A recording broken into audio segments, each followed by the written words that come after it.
They're counting on you. Against all odds, we've made it this far. But we both know that the old ways aren't going to work this time. This journey has changed us, changed you. But it's not over yet.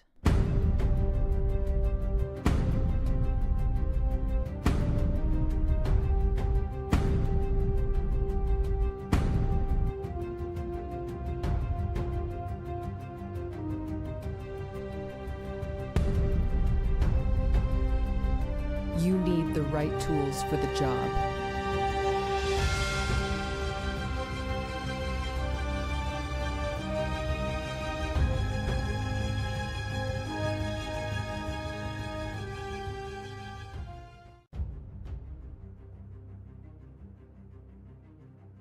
They're counting on you. Against all odds, we've made it this far.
Trollord Games, join the fray.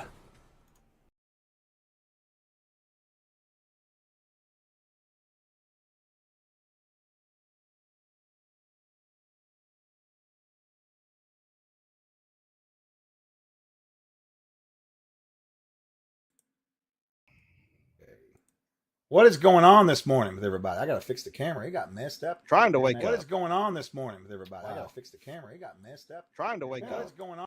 There we go. All right, let me get in here and see. Main cam needs to be retransitioned, and we'll fix that shit. All right, click on it.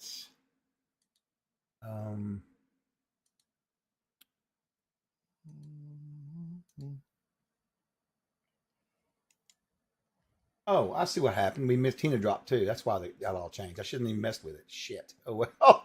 Well, that's all right. We'll fix it in a minute when they get all back. We're missing one more person. What's up, Drake? Yo! We're gonna have some bloodletting this morning. Everybody's excited? Yeah, right?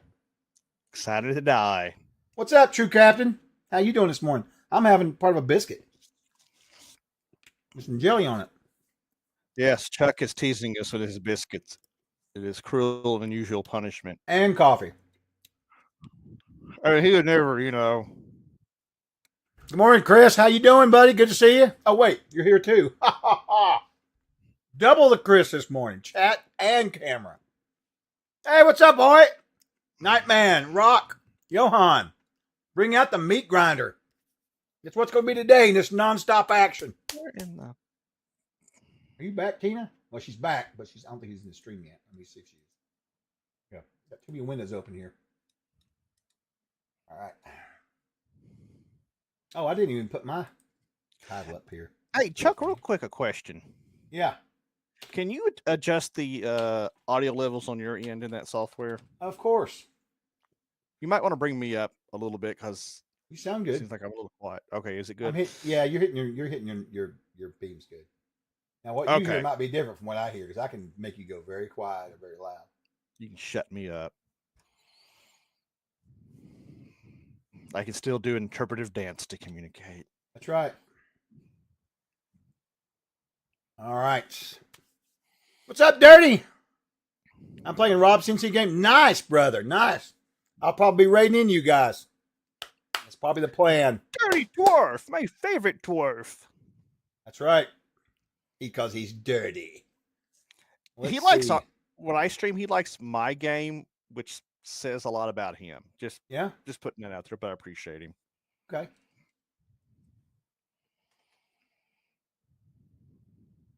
Well, let's see here. We're still trying to get the stream set up somewhat. How does hit points? Man, Monkey, you're asking the wrong person. But I will tell you, because I don't use multiclassing. I haven't used multiclass in my games in like 30 years or something.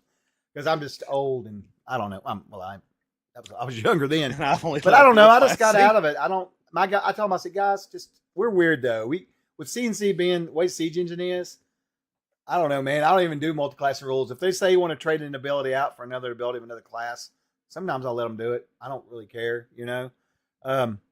But that being said, I finished up my pass on the ABP last night or yesterday before the stream, and then I'm gonna send it over to Steve Monday. And my God, the multi-classing rules in that book. If you like the multi-class, that's the book to get. I couldn't believe it. There's like 5 different ways to multi-class in there. There's multi-class, there's dual class, there's class and a half, there's class plus, and there's one more I keep forgetting. I don't know what it is. And it has all the hit points in there and charts and everything. It's really cool. If you're into that, that's exactly what you need. So, because it kind of breaks it up according to which one you want to do. It gives you lots of options, which I like too. I like the fact that they've got all the options in there, right? And it goes really smoothly at the table. It's not a big headache to deal with. Yeah, Drake, that's a good one. I encourage my players not to get me as a GM involved in character building.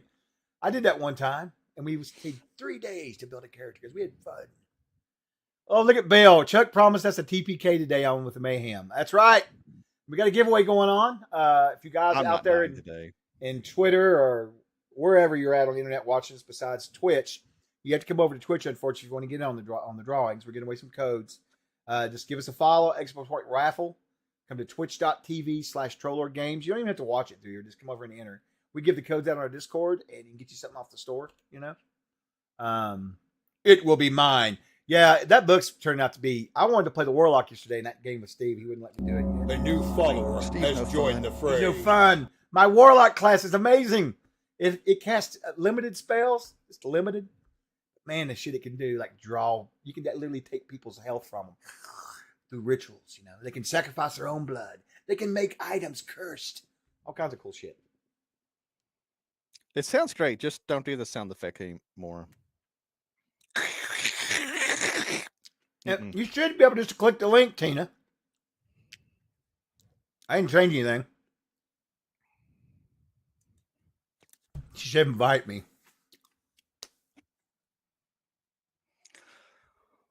All right. Chris, have y'all made a decision yet? How you joined this morning? Did. Hold on a minute. She's blonde as they come. Hey, Chuck, can I play a level 0 peasant? No. Hold on a minute. I got to reply to here.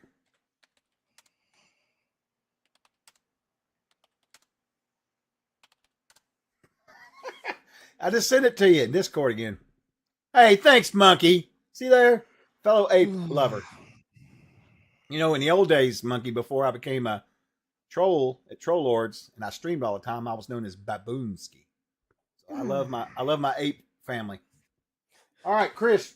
Actually, I'll just get you when we go around, because we're going to go around the table one more time and get everybody. Once we get Tina in here, the camera gets settled, we'll get started, everybody. I'm glad everybody's here. We're going to have a lot of fun today. This is going to be pretty cool. I need to get Jay lurked, though. Let me get Jay lurked real quick, because I think he's up too. Jay. With him. It's freaking out again. Yep. Why? Oh, I can't see. Holy cow, wow, it's really going nuts. It doesn't it worked so good yesterday. It's Okay, too fucking early. That's the problem. It's too fucking early. TFE, everybody. TFE. All right, so Tina, let's do this. Let's see if we can get you fixed real quick. So what kind of a camera have you got? Is it built into a monitor or is it separate or No, what? it's a little camera. Okay. Unplug it and plug it back in.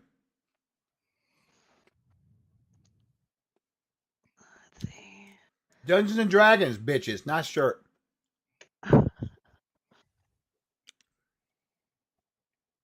I'm trying to watch HBO for free on cap. Man, that's no shit night. Oh, you guys want to hear something funny? This has been back in the early days of gaming on the internet.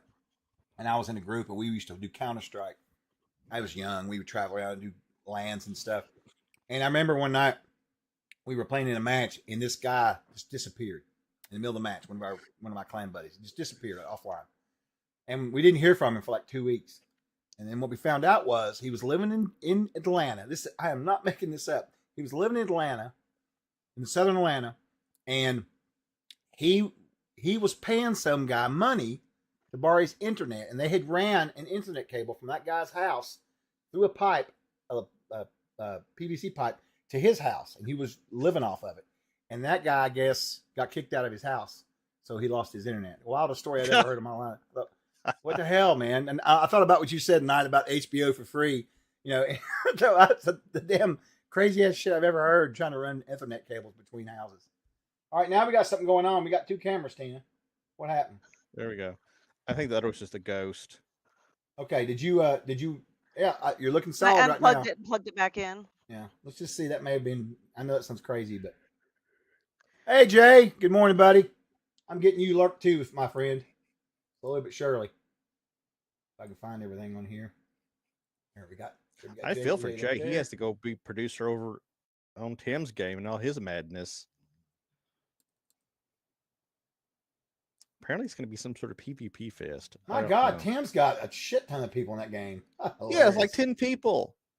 Well, Jay told me, but he said he didn't think he was going to do that many. But he did. Sorry. Tim's a madman. He is a madman. I played with him last year, and he was interesting.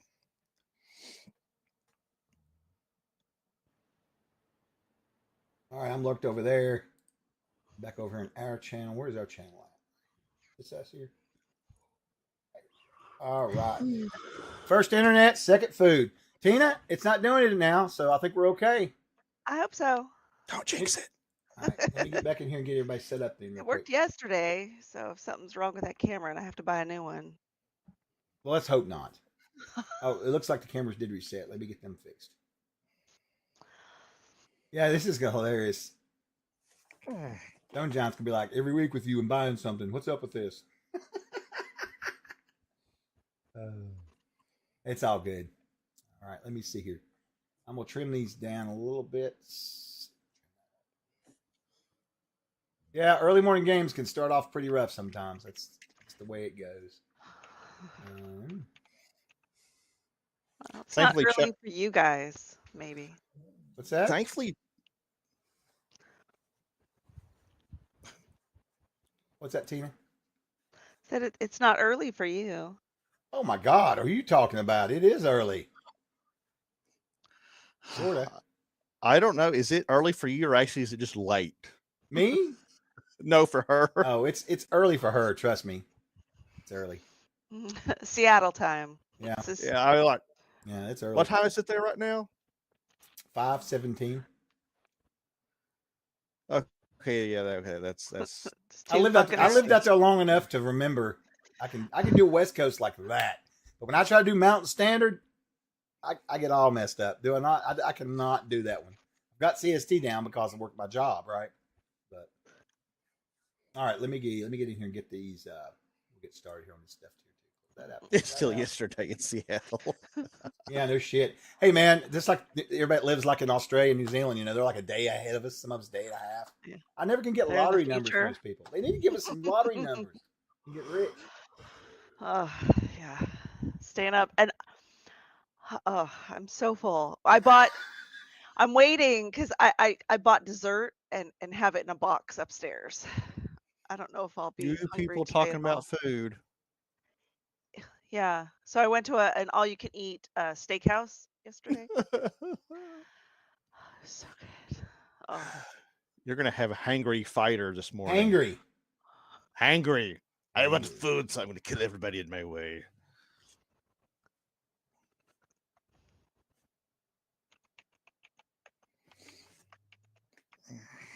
Okay. Good deal. Good deal. Let's see. All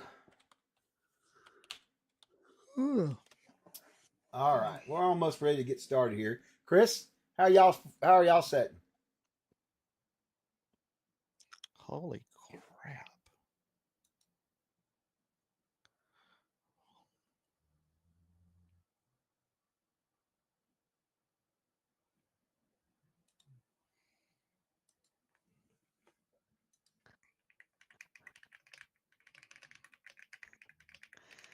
Chris, can you hear me? Okay. You can hear me okay? Okay. Okay, all right. All right. It was really good. All right. Let me get this in here.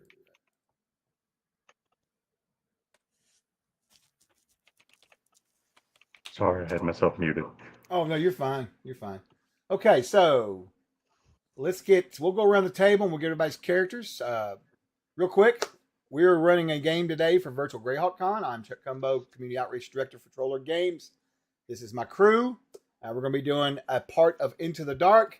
This is probably a part that you guys have never seen before. It's not the standard part of the adventure. I've read that before, and some of the people in this group have been in that before, and they've read it, so I've done a little different. We did a little part of a different area today. So that's where we'll start at. So let's go through real quick, and let's talk about everybody's characters. Chris is going to be playing himself and his alter self, just so you know, everybody. That's why there's two of them on the screen. He's a true power gamer. He's just that. He's a true power gamer. There's two of them here, so you know. No, his wife will be joining shortly. Let's see. Let's do this first off. And just like that, he disappeared. Yeah, just like sort of. Once she sits in the chair, you can't see him much. He's kind of lurking in the back, but he's got to make sure she stays in control because she can be savage with them weapons. I need to stay. All right, real quick. Let's see. So, Chris, do you have a character yet? Actually, I do. I'll get you last. Let's get. Let's go ahead and get you. Well, yeah, I'll get you in a minute. Let's do Sparky. Go ahead and talk about your character real quick, Bruno. I am playing Bruno, the level 3 fighter. He is taken to a life of adventuring because he doesn't want to go into the family business of gong farming. His family has done very well in the shit business, and he wants no part of it. No shit for him. So he's out here trying to, make a living, looting and thieving. Okay. All right. Sounds pretty cool. What's he look like? Give me a little description. He's about 6'2", bulky. He's not very intelligent. He's really just a big meat shield who likes to hit things with his sword. So it's not much intelligence or wisdom going on there. So okay. All right. Let's see. That'll bring us to Tina. Tell us about your character. Give us a description and who they are. All right. Daisy Dukes. She's a human monk. And we're all playing level 3s, right? Because that's what I picked. Okay. Sounds good. Yeah. I think Duke's a hazard. All right, there you go, Daisy Duke. Oh my gosh. All right. And what does she look like? She's like 5'8", brown wavy hair, very loose top and tight pants. Oh dear. Yeah. What? Not a. Oh wait, they can't wear chainmail. No chainmail bikini. No chainmail bikini. Yeah, she's a monk, so maybe she's wearing some cutoff shorts. I don't know, booty shorts. That's, +1 to AC for distraction. That's right.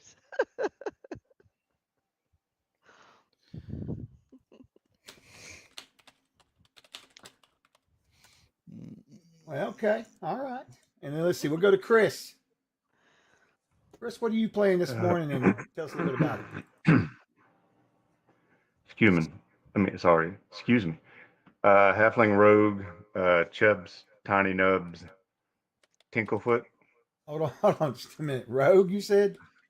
And what's the name? What's the first name? Chubbs. Chubbs. And what's his full name again? Just so we can all hear. Tiny Nub, Tinklefoot. Tiny Nub. All right, then. All right. And then, let's see. Any idea what Keisha's playing? I pulled her up a Halfling Ranger. Halfling Ranger. Okay.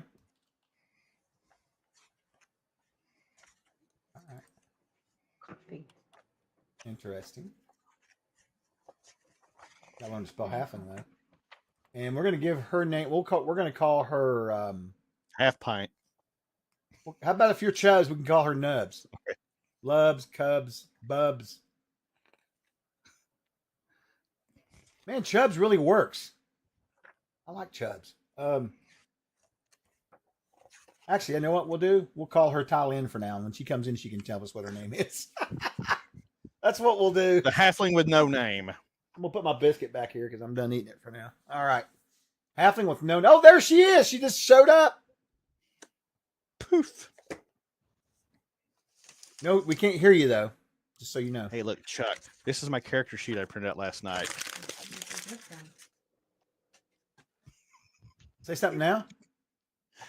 Harmony. There we go. Uh-oh.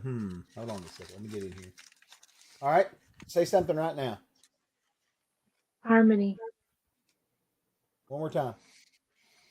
Harmony. Okay. The Ranger. All right. I'm going to turn you up just a little bit. Chris, you look like the overlord behind her. It's great. That's awesome. All right, Harmony. Your work. No backseat player gaming. Harmony. Backseat player gaming. All right, Harmony, I got you in here. Halfling Ranger. That's not how you play your class. Shut up. Put your name in here. Good deal. Harmony, give us a description of what your character looks like.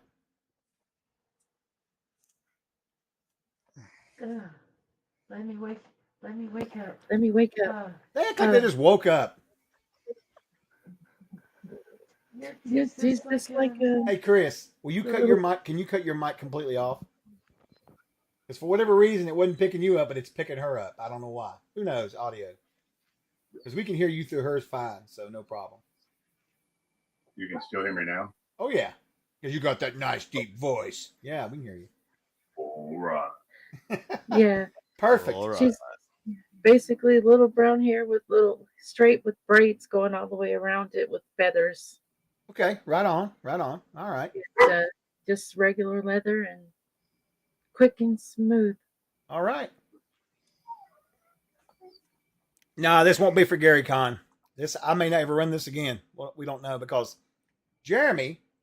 Well, we'll talk about that at the end of the game. I'll tell you guys about the end of the game or toward later on. We'll talk about now. Is it something that breaks Jeremy's soul? No. He's I consider him to be a very good game designer.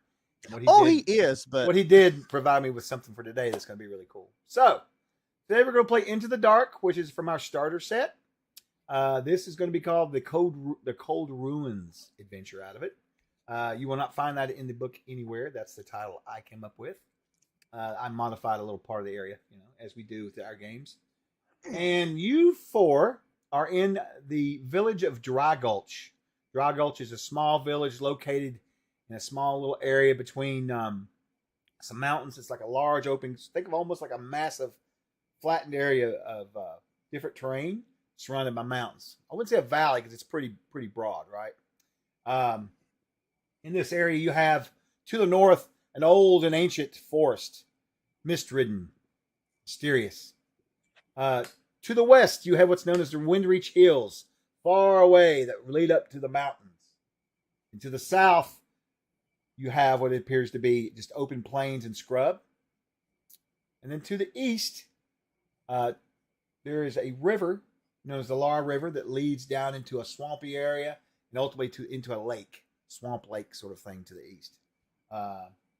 And in the center of all this is a nice big area of farmland known as Dry Gulch. And you guys have ended up here. You had recently just traveled through here, going somewhere else, and had spent the night at the local tavern. known as the Golden Egg. All right, an inn. And you spent the night there with some of the silver you had from your last adventure. You've known each other. You've been on the road, but you've known each other for a good bit. You know, you're not like someone you've known 20 years, more like you've known somebody for a couple of years. So there may always be the opportunity for surprises that from someone in the group that you just did not expect because you're still getting to know them a little bit, right? Anyways, you guys was basically spent the night at the inn, and during that night, you had a little conversation with what appears to be an older gentleman living in the village. His name was Montrose. Now, Montrose, from what you can gather from people that was giving him sort of hushed looks, you know, and whispering around him. Once he was gone, you had found out that this guy is someone that has only been in the area for about probably 6 months. He rented a home, one of the nicer homes in this small village. This village is not, it's only got a few really nice homes, and the rest of them are basically, you know, thatched, you know, village type homes, you know, with, this is a farm area, right? They do have a few good buildings, and one of the buildings used to belong to a merchant many years ago, and since then it's always been used for various things, and this guy came in and just rented it out. So he's wealthy, right?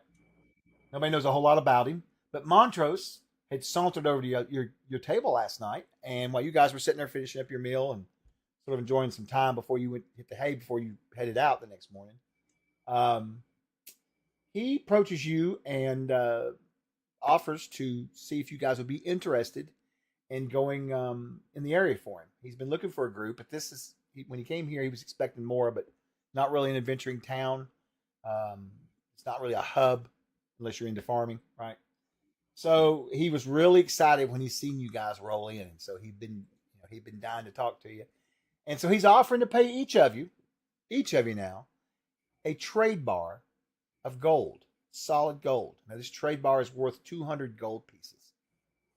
Nice. Each can have a bar. But here's the trickery to it, unfortunately. The bar resides where he needs you to go. He does not have the bars on him. Yeah. But if you want to go and retrieve the treasure and bring it to him, he will share it with you. Amongst the treasure is a very important scroll case. It's got some innate Leaden carving on it, he tells you. Looks like it's got some old dwarven runes on it. And the scroll case is shut and sealed with a wax stamp on it. He says, whatever you do, if you find this scroll case, do not open it. Just bring it and the treasure back, the bars that'll be with it. Any other treasure you find in the place, if there is anything, just keep it. I don't care. I would just like to have some of the gold in the scroll case. And then I'll give you guys each a bar, which is worth 200. And we'll all have a share. And then I'll have the case. And you guys, you know, obviously next morning you're getting ready and you talked about it and agreed to it because you thought it's pretty good. 200 gold pieces and it's in a bar. I mean, you could easily throw it in a sack and travel. Everybody likes portable wealth, right? He even paid your bar tab, paid for your dinner, let you guys go. Yep. And then he went to bed. You guys get up early that morning. You go over, well, when you get up, you come downstairs. There's a breakfast waiting on you. And the innkeeper walks over and tells you it had already been ordered by Montrose and he had it ready for you. You're like, okay, so you're eating your breakfast or whatnot. Now, at this point, is there anything you guys need to try to get for your characters before you leave? Because you basically, while you're eating, you're talking to the innkeeper because there's a few farmers in here, but this is really early in the morning. And you've got a good ways to go. You've got at least a day and a half to travel because you're going to basically head west and then up along the river of Lar and then cross into the forest.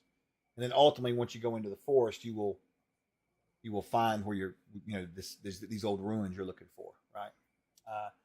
And it's going to take you a little bit of time because this is the dead of winter. Okay, and it looks like it just snowed outside from what you can tell. So there's probably a good 8 to 10 inches of snow in the ground right here.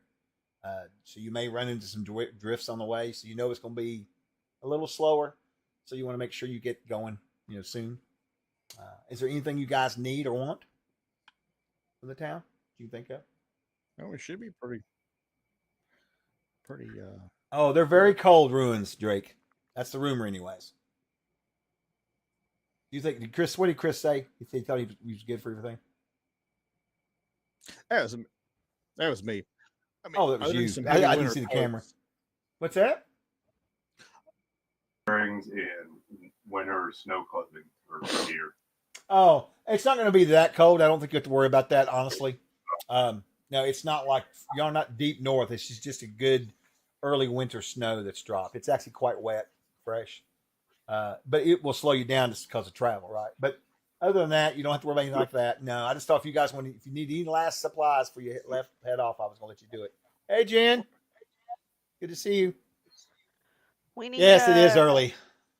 Chris's name and stuff up on the screen. Oh, let me do that real quick. But I got all that done here real quick. Yeah, did I not get his up there? No. All right, let me do that, and then I'm gonna drop him. I'm actually gonna do He this. thought he was done. Yeah, I know. Let me hold on a second, guys. Let me do this because I want to copy, put that there. You guys all copy here. Let me do this. This will be a better way of doing it, actually. I meant to do this yesterday and I didn't do it. And we'll come up here. Daisy Duke. And there we go.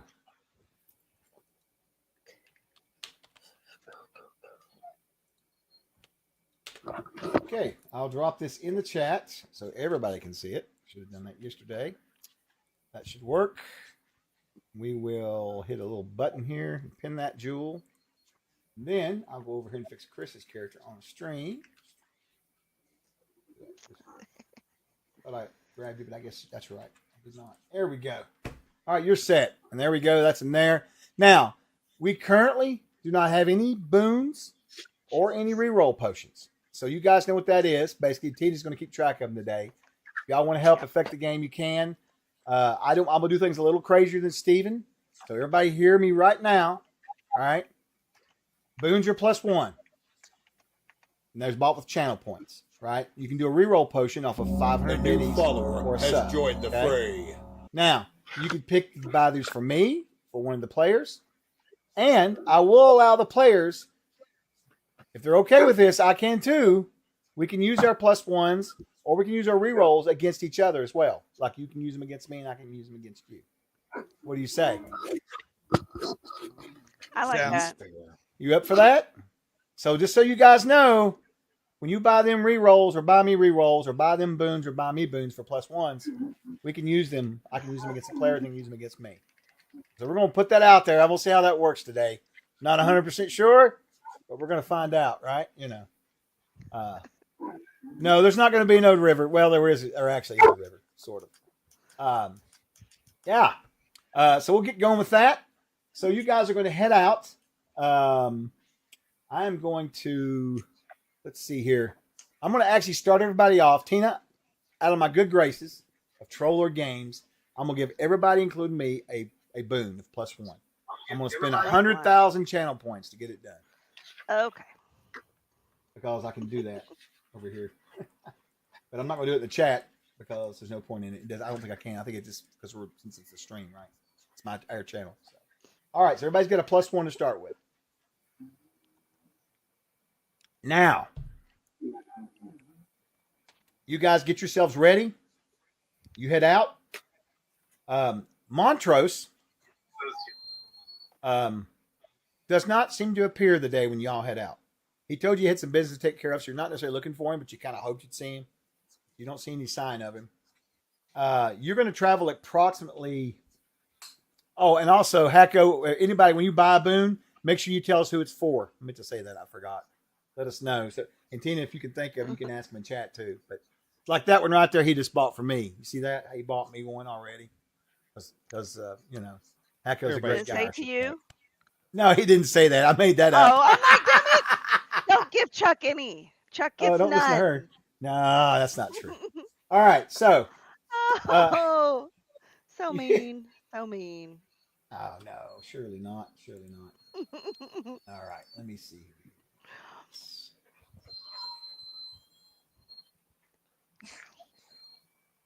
There we go. Yeah, I got something weird. Man, now my computer's acting weird this morning. What in the world?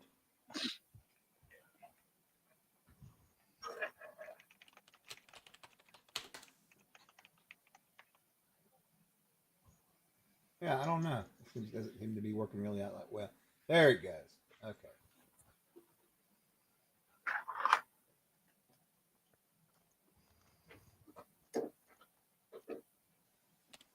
Work. Why is the computer giving me trouble? It's like it's lagged up or something. There it goes. I think it's thing. What are you doing here? And there it goes. All right. God bless. Did not think it was going to work. Good Lord. Okay. Now. All right. So you guys go to head out. It's going to take you approximately. Where's that map at? You're going to travel for probably about most of the day. You're going to basically travel alongside the River of Lar, out of the Dry Gulch. You're going to be on the north side of it. And as you get closer to the evening, the sun's starting to droop down the sky, probably about 4 p.m. or so, we'll say. You still probably got a couple hours of daylight left. It being winter, dark comes pretty early here.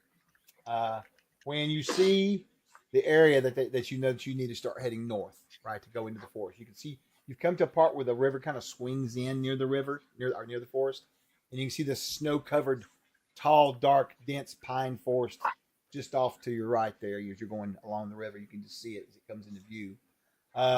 You can see what looks to be tracks in the snow that have been snowed over, but someone had been over this way yesterday. You can tell heading into the forest. Looks like they came from the river. You can't really tell from here if there's tracks on the other side of the river. You'd have to go across the river if you want to. The river is, the Lar River is actually a little iced over. There are chunks of ice in the river a little bit, not much. It's not like completely iced over. So you could still swim it if you want to. If you want to go across and check the other side or not. Like I said, in this trail of covered up prints, it starts heading north like you guys were going to go towards the northern forest. I prefer not to get in a cold ass river. I'll stay on this side if I can. Yeah, Bruno's like, not going in the river. Bad things happen in the river. People drown all the time. I can't swim. All right, river it is. Okay. No. So you guys are going to head north. Let's go ahead and do this real quick. Let's talk about. I might have to get me a piece of paper out here. Do some work. Let's talk about a few things real quick here. I need to go over a couple things you guys should have done that a while ago. Do it right now. Get my little handy GDF notebook out here, Tina.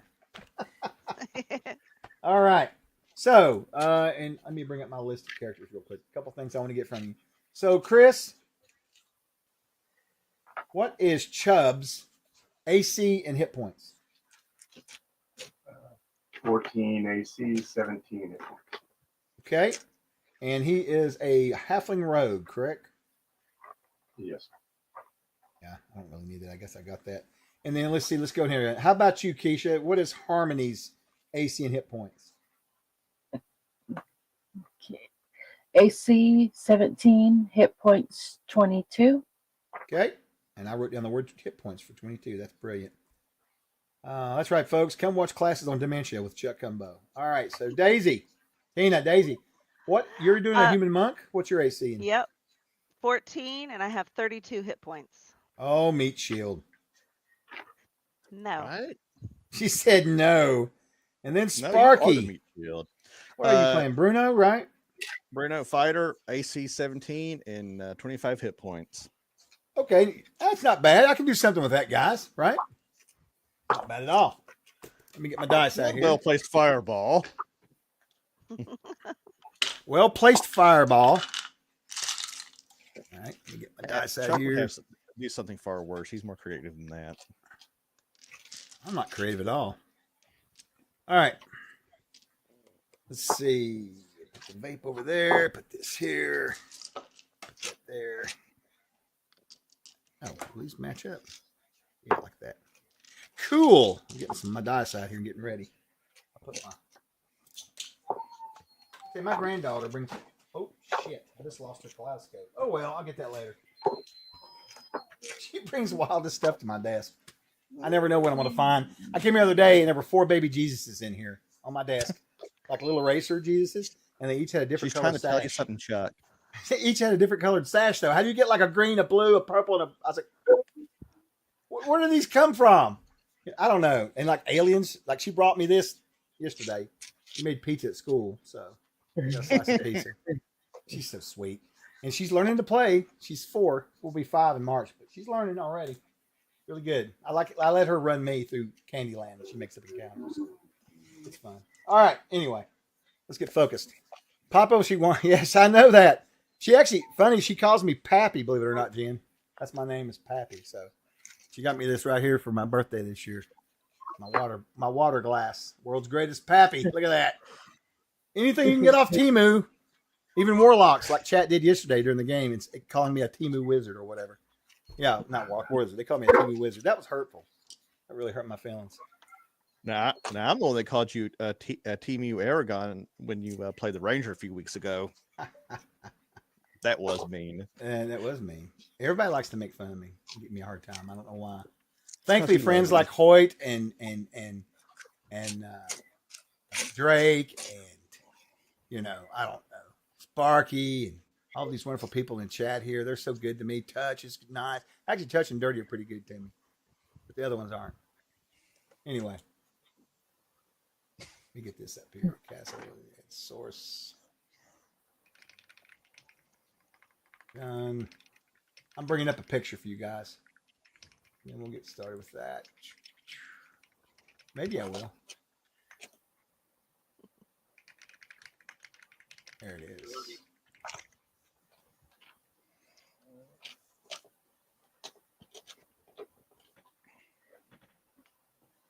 All right. All right. So we will put this right here. Got all manner of pictures today to put up. So if you're watching stream, that's good. You don't have to watch stream. This is really for the viewers. You guys just want to watch this stuff. Well, Chuck, I like pictures since I can't read. Do you now? All right, fair enough. I've been in Arkansas too long. You have. I've lost. Where's the bloody?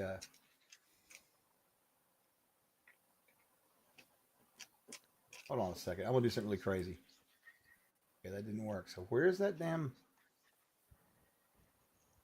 Okay, that's very strange. I have a thing on the stream here, a picture of the cover of the starter set for this adventure, but I've literally not. Oh, there it is.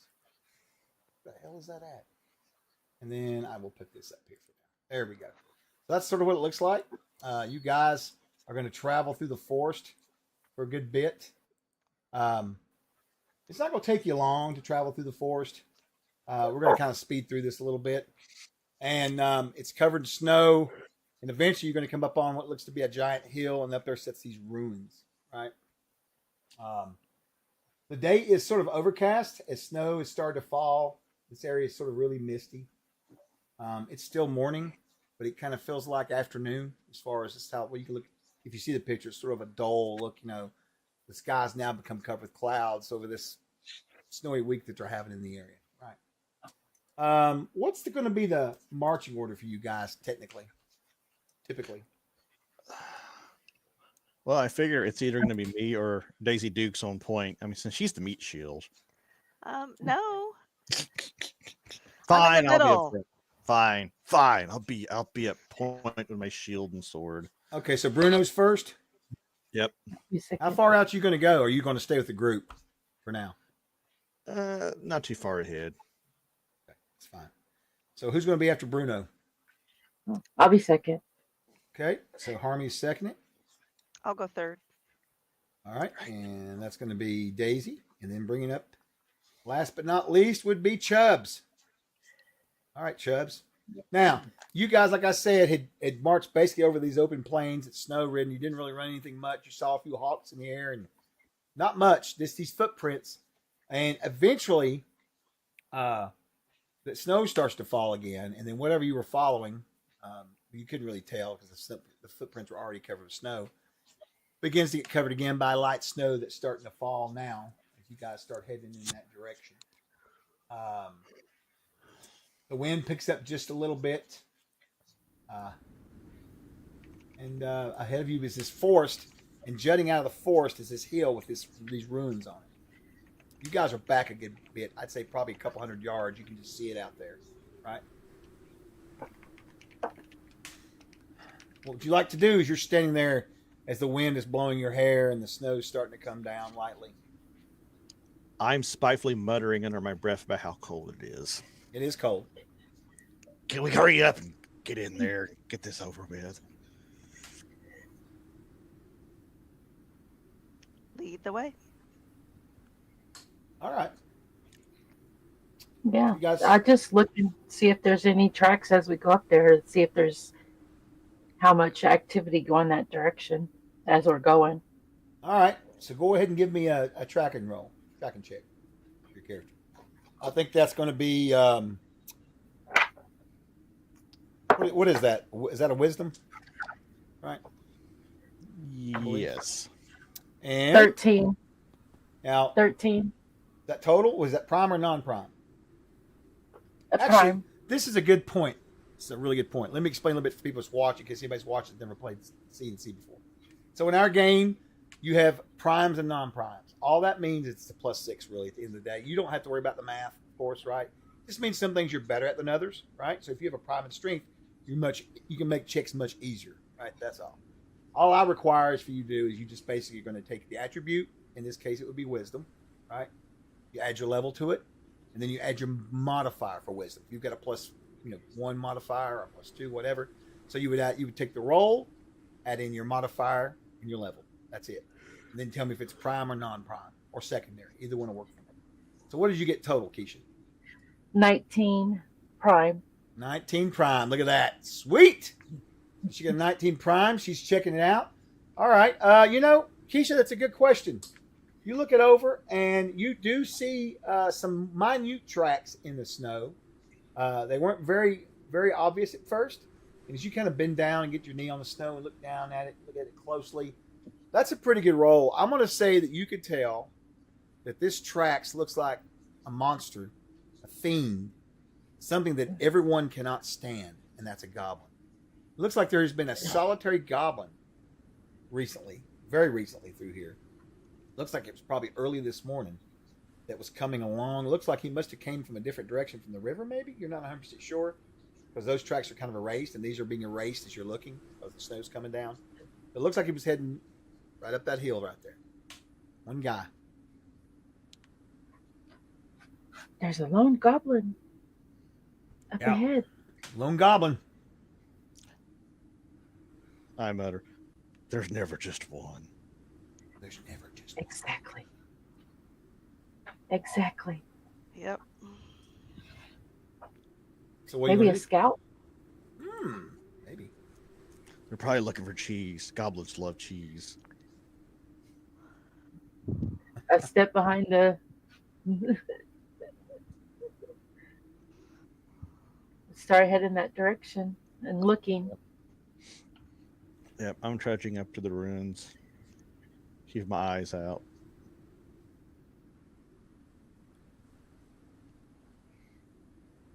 Continue to follow up behind everybody. Are you guys just going to follow behind him, right? Mhm. Yeah. I'll have my longbow out, so in case it's far away, I can shoot it. Single Yeah. file to hide our numbers. Sorry. All right.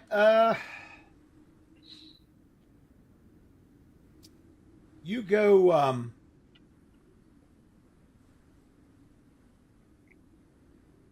You start heading in that direction slowly. I guess you're listening. I guess, or just you're all kind of paying attention.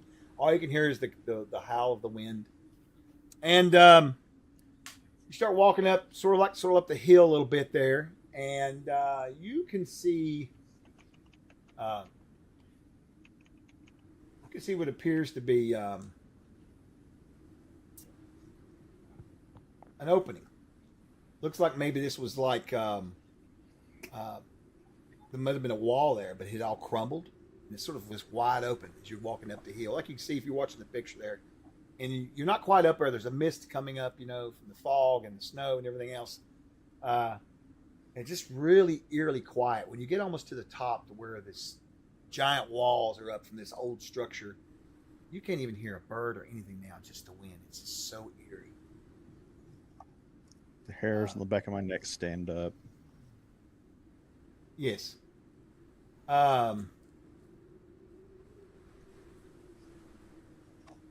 What do as you the roof of this place is probably been collapsed.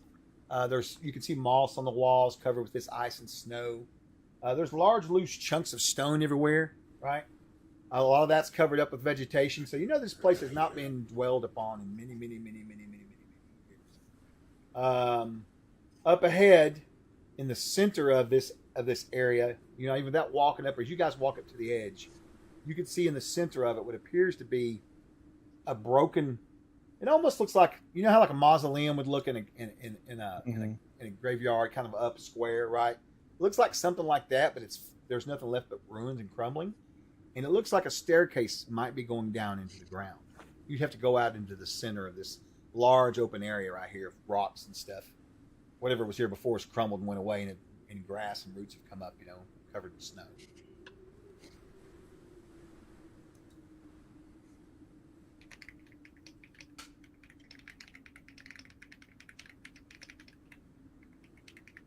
So what would you like to... Carefully. What's that, Chris? I'll move forward. Excuse me. I'll move forward carefully and start kind of looking to make sure there's no kind of traps anywhere. Okay. Okay.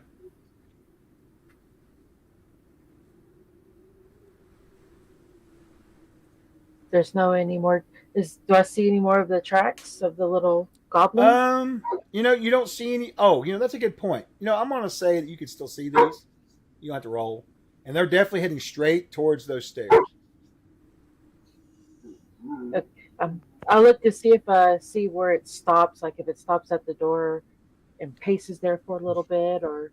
Okay, are you following the tracks then? Are they? They seem to be naturally going in our direction. I will, but if we're going, yeah, they're going with when you come up. When you come up to these walls, you can see this opening in here where this building has collapsed and there's just tons of rock and stuff. In the center out there, probably about 25, 30 yards in, you know, to the center, there's those stairs going down into the ground. Like I said, there's some ruined stonework around it, so it must have been some sort of a room or building at some time. You don't know. And those tracks are just going through the snow towards those stairs. He's trying to get our loot. We need to kill him before he gets it.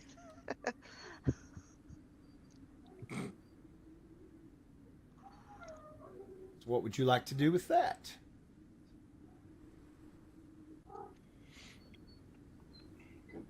Continue to go to the stairs down. Yeah, I'm nudging the halfling rogue along. He's like, "That's your job, half pint." Yeah. I'll move up and continue to get to the stairs and start looking to make sure we're not going to slide down when we start walking down. No problem. All right, when you go up to the stairs, or when you go over to the stairs, are you all basically moving up there, or are you just going up there road by yourself? I'm staying behind and keep an eye on him and an eye out for trouble. Right. What are you doing, Rogue? Chubbs?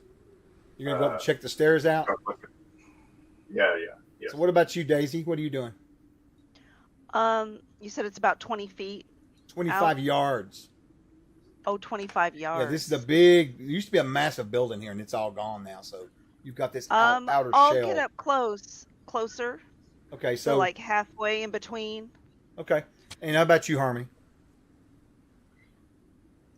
I just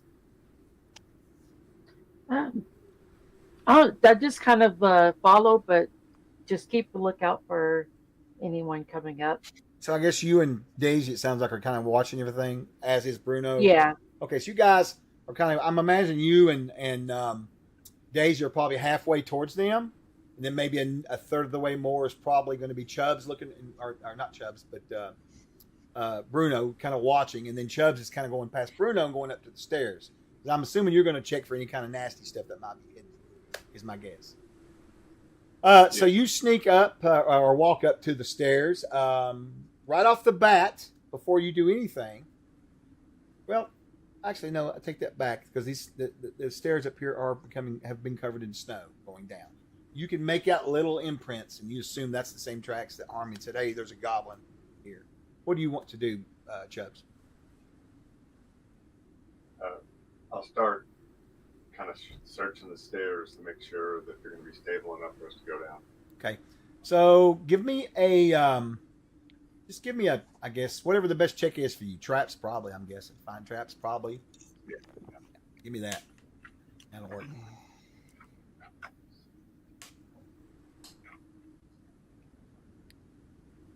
$21. 21. Okay, is that a prime or a non-prime? Prime. Okay, 21 prime. Okay, you've been down. You look it over. You don't see any traps or anything, but you do see a couple of interesting things.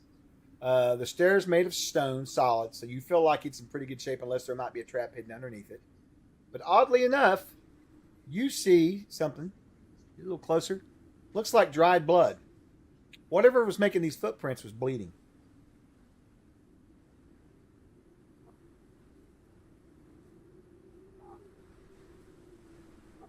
I'll go back and let them know, hey, it looks like the goblin is potentially bleeding. So great time to take him out.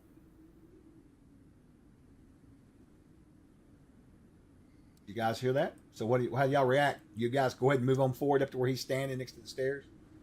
I'm assuming. Mm-hmm. Right? Yes. A new follower And he has tells you, joined hey, the fray. he's found some blood.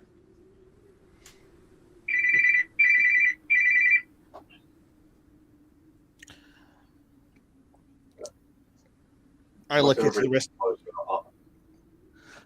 I look over the rest of the party and say, "Well, I'll go down first, but someone needs to pop a torch." Okay.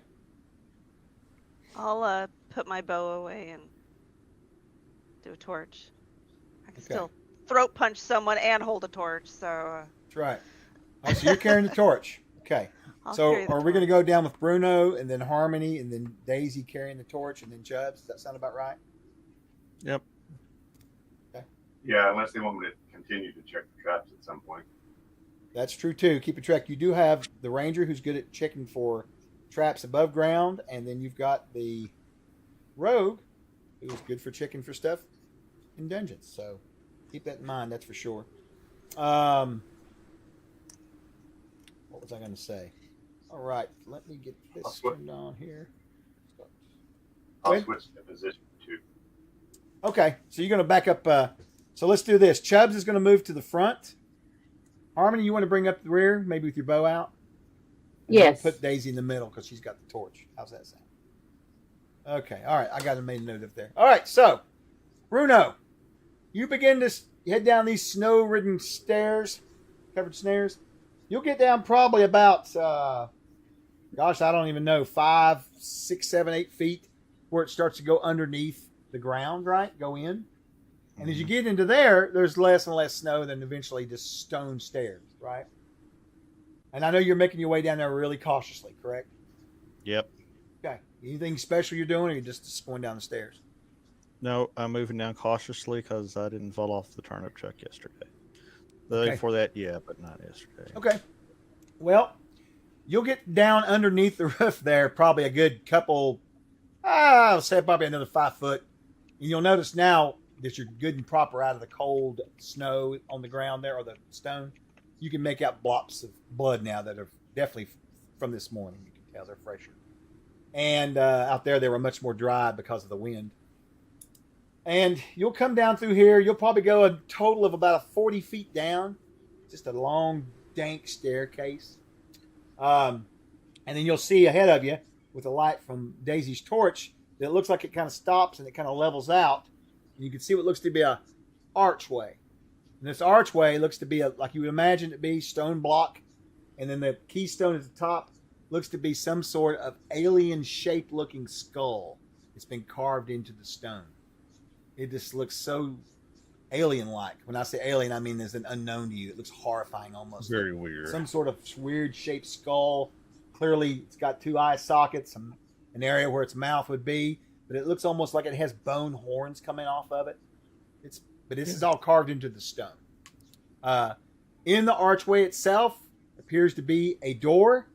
The door appears to be made of stone. It has some sort of strange glyph that's been carved into it and inked at some point in time with greenish colored, looks like some sort of greenish colored material smeared into it and dried to make it color somewhat like. And the stone door is cracked open, as if something has opened it recently. I ain't touching it. I'll move up as quietly as possible and kind of peek inside.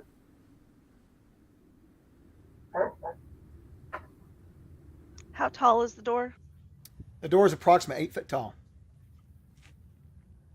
All right, I got a 16 move silently. All right, so he comes up, squats down. You start pushing the door. The door doesn't really need to be pushed much by you since you're a halfling. You don't need a lot of room. And when you do move it, interestingly enough, it makes a little bit of a sort of a grating on the stone, but not much. Not like you would expect. Like, oh, it's not much. So it's whoever constructed it did a good job. You push it open probably about contractors. Yeah, you probably push it open at about 6 inches or so, and you can squeeze through if you want. You want a total of 16 prime, you said? Yeah. Okay. All right. So you squeeze through the door, and when you do, you can make out what looks to be, you're in like a sort of a room. It's pretty much dark in here, but there is light coming through from where the door's open just a little bit. So it's creating a bunch of shadows. You can make out what looks to be in the rear of the room.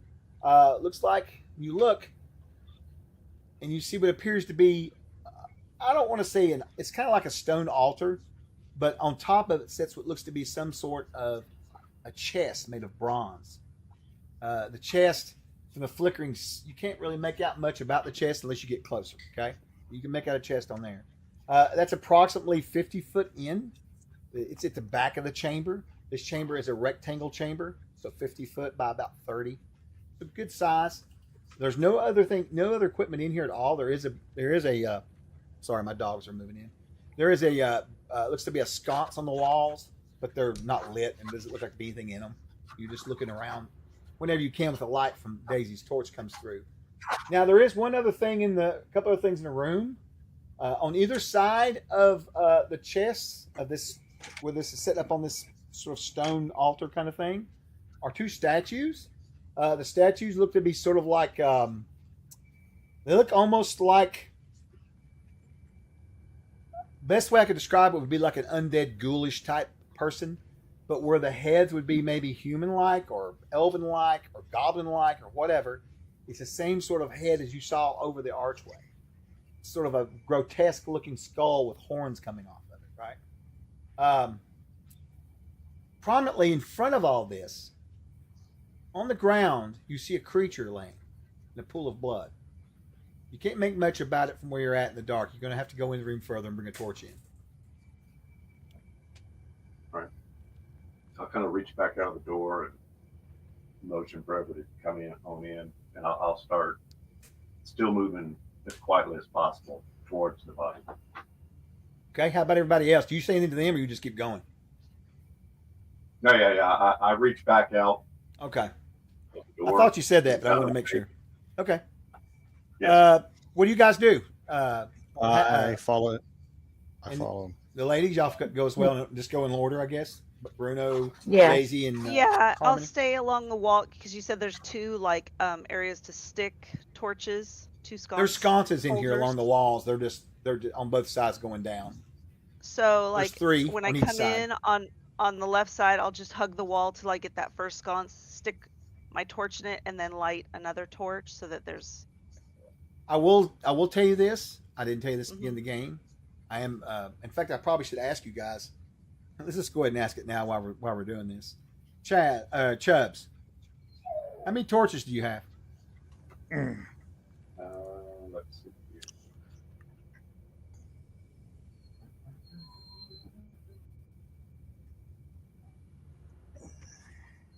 Lord, I don't know. All right. He has as many as It's okay. leader He's new to crews. CNC. He's got to find his way around the character sheet. He's new, guys. Give him a break, okay? All right. I've Second got page. 2. Yeah, apparently I don't have any. which That's perfectly seems weird. fine. Because that sounds like Harmony's got 2, right? Yeah. How many of you got, Daisy? I have 2. And how about you, Bruno? I have 2 as well. Anybody got a lantern? Candles? So I got a sparkling personality. some good news and some bad news. The good news is I'm not going to track rations or water. The bad news is I am tracking torches. So you said again you were going to put this torch in the wall and light another torch. Is that what I'm hearing? Well, to light up the room, Sure. so that if I drop my absolutely. torch, because I have to fight. How long do torches last? 15 minutes. That's it? Real time. Yeah. Yeah, torches were not like they are in the movies. They were literally pitched, shoved into pipe. By the way, Usually- Chuck, I have a Yeah. magic rock of light. No. Damn it. Yeah. So basically, I'm running a timer. All right, that's what I 15 do. minutes. Well, then I'll just stick my torch in the sconce. That's fine. So she goes over and puts it up, and it lights up most of the room. You can even make out the body better. The rear, where that chest is, and those horrific-looking statues, it's still bathed in semi-darkness, right? But I tell you what I'll do. I am going to bring up this thing, if you will. Let me open up. Is it here? No, that's not from last night. Hold on. That'll work just fine. That'll work just fine for what I want to do. This thing is laying on the ground and it appears to be dead. But I'm going to show you the picture from our Monsters and Treasure, okay? And then that way you guys can determine what you want to determine. Maybe. Like this thing work. Available now on Total Games. Do what? Okay, that's Monster weird. book. This thing is not sure. There it goes. Come over here, you. We'll shrink him down a little bit so we have a little bit of an idea of what to do. I'll close that up and I'll grab you. We'll make you a little bit smaller. Paint a little happy tree right there. Just a little happy tree. And there we go. That's what you see laying on the ground. It looks to be a goblin, sort of, but he looks very shriveled up. He's got almost no hair at all on his head. He looks like he's wearing some sort of bandage over the side of his face as he's laying there. And he's wearing what looks to be some sort of leathers with tattered looking robes. He looks very unusual for your standard goblin. This guy almost looks like he just looks different. And yes, you got a question? No. I just know what it is. Yeah, and so it's just laying there. It looks like it's got blood spilling out all around it. So clearly there must be a wound on its chest or something. It's kind of laying face away from it, right? I'm gonna walk up to it and with my boot, I'm gonna try to roll it over. It rolls over, dead as can be.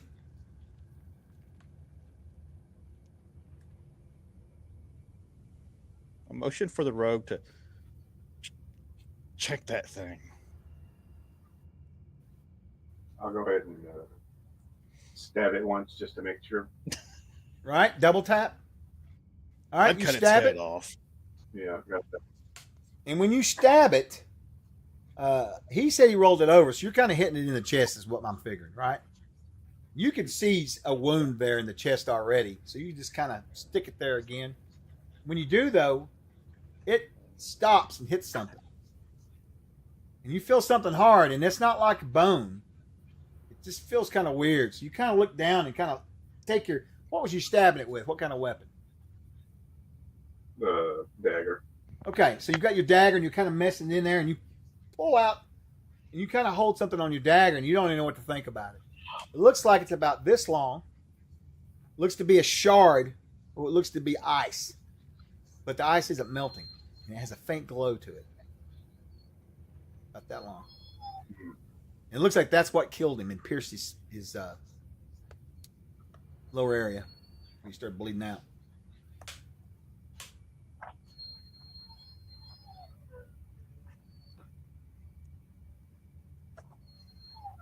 about that.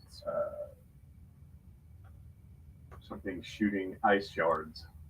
Something very strange. You guys should probably talk to your wizard about that. Oh wait, no Wah, wizard. wah. Oh wow, You're funny.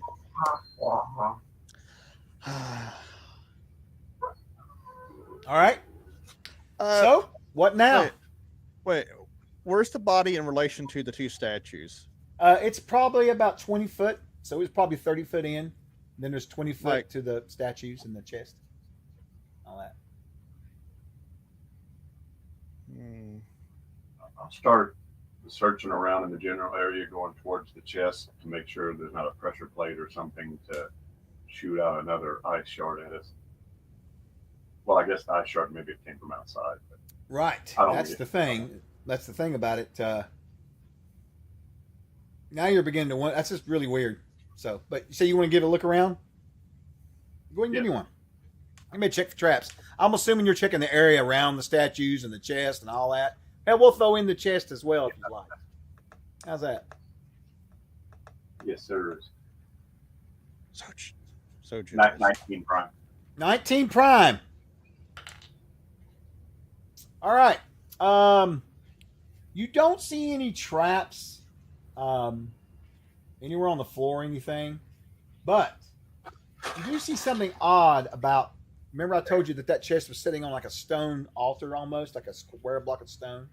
When you look up and you're looking around there, you notice there's something weird about the stone in the front of it.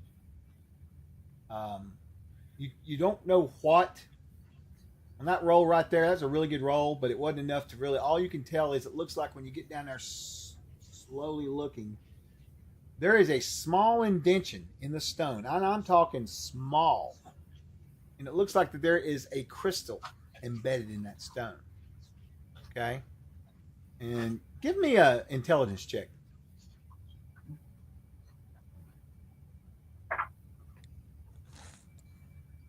I'll probably reach out and touch it. I got Okay. a 1. So So, well, I mean, you're not. What's your intelligence normally? 5 So- total. Okay, so what's your intelligence normally? It's a 14, so Oh, plus yeah. 1. So you're still smart. You're not going to be dumb and touch it, but you don't know anything else about it than that. You look at it, you've never seen nothing like that before. But it bugs you. It does bug you. You don't quite understand. It's set in there. It's set in there. Set in there, and there is. It looks like it's sort of angled, sort of facing out but up. But that's about all you can figure about it.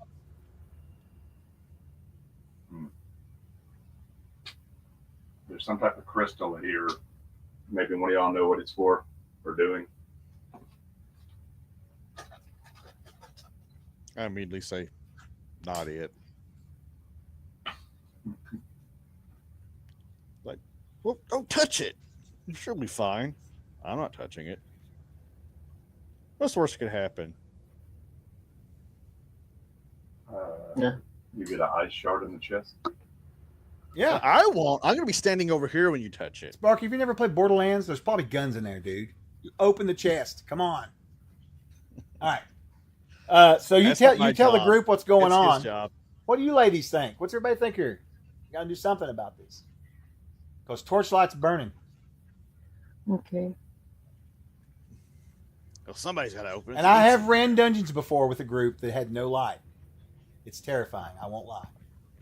Bad news. Yeah, I would have bought more torches if I had known that they were only 15 minutes. Let's see if we can get an Amazon delivery of torches to the room. I know. I sort of play it by ear a little bit. I run a timer, but I stretch it out. It's a little bit longer than that. But it's not going to be hours. There's no way. I'll walk up and I'll start going along the wall, Okay. the left side, Okay. up towards the statues. Mm. If there's another sconce farther up, I'll pick up the torch and bring it with me. And Yeah, set it you in can the next definitely one. you can definitely light up there near this chest area if you want, either on the left hand do side. that. Right. Okay. So she Yeah. goes over and Yeah. take the last sconce on the left and put your torch in it. You notice, Tina, that it's starting to burn down, but it's not close to going out yet. Or Daisy, I apologize. All right. So what are you doing, Harmony? Are you just kind of waiting to see what happens with your bow out? Yeah, I'm trying to. She's looking at the shard and looking around, trying to figure out what could possibly have done it. Oh, Like, okay. Yeah, because that's the thing about it. I'm assuming the shard's probably just laying there on the body now. He probably just dropped it or whatever. I doubt he touched it with his hands. And it's still laying there. It's got a little bit of a slight glow to it, like an icy glow, and it's not melting. Hey, somebody should stick the shard in the little crystal hole or whatever. got some tongs. Yeah, anybody got tongs or gloves? No? Okay, all right. But No, I do have a small sack though. You could grab it with the keep sack. that information to yourself, all right? Easy. But that's a way you could probably put it I in got there. a large sack. Sure. Well, I mean, it's not that big. Like I said about that, so probably her small sack would work. But the question is, how are you going to get it in the sack? So you put the sack on your hand, you grab it, and then you. I like people that are really smart. If we were playing a campaign, I would give you XP for that right now. Instead, though, I will give you a +1 extra. Good idea. She gave the right answer. That's also how you put on socks, folks. When you're in my kind of shape. Anyway, yeah, that's the trickery to it, man. Reach in, pull, and you're good. All right, so she goes over and says, "Look, let me show you how to do this." And she pulls it and gets the shard in the sack. Who's carrying the shard? What's up, my man? I'll be seeing you in a few weeks in Dayton, rolling some bones, Ignis. Everybody in the party knows Bruno doesn't touch strange, potentially magical items, so not it. I wouldn't either, especially if they're phallic shaped. I'll carry it. Okay. All right. Okay. All right. So, That gives me the heebie-jeebies. The rogue decides he's gonna do it. Yeah, Chuck, that make us go. Okay. Maybe I should carry it. So you will. What are you going to do? Tina has. You've come back over. Daisy's gotten the shard in the sack. She's giving it to Bruno. What now, guys? I'll look to see how the chest opens. How it opens? Yeah. What do you mean? See if it's locked, and then I'll trap and then give me another check traps roll. Now let's be honest. She's also got a stomach problem this morning. She's hungry, so no. 23 prime. 23 prime. Wow. Excellent, brother. Excellent. All right. So you are going. Yeah, you're going to. That's fantastic. All right. So you figure out a few things. One, you do not see a lock on this thing. All right. Two, you don't see any kind of a crease around the chest as if it's got any way to open it. Now that you've got a really good look at it with the torchlight, you don't see a lock. You don't see hinges. It's more of a box. Think of a chest that can't be opened, right? There's no hinges or nothing. It's just solid. There is a rune inscribed on the top of the chest that matches the rune that was on the door. It is also colored, even though this chest is sort of a brass colored. Whatever they smeared into that design on the stone door has also been smeared into this rune on top to give it sort of a greenish color to it, a sickly green color. Use the bag like a glove and then touch the crystal to it. With it inside the glove? Oh, I see. Hold the whole thing on the outside and kind of touch it against it, right? Or are you going to hold the bag and just have just the tip out, right? And just touch the diamond or the crystal that way? Just the tip, right? Yes. All right. That's not a bad idea. You know what, Chris? If we were sitting at home, you probably wouldn't get any XP, though, because nothing happens. Try, and great idea. Nothing happens. Does it look like it'll fit in where the other little crystal's at? No, you don't think it has any relation to this when you start looking at it. You're like, this ain't got anything. Go get some blood and rub it over the top. While he's doing that, I want to rifle through the goblin's body a little bit more. Make sure there's nothing else on his body. Okay. He will rifle through its body, and you will find what appears to be, he's a goblin, so he's going to have smaller size stuff, right? You find what appears to be almost like, it looks like it's a, you know what a Chinese lantern is, right? So it looks like one of those Chinese lanterns that people build that they can light them and they'll fly it up in the air and float away. You know what I'm talking about? But this one looks like it's made of some sort of wood with reinforced metal. It's permanent.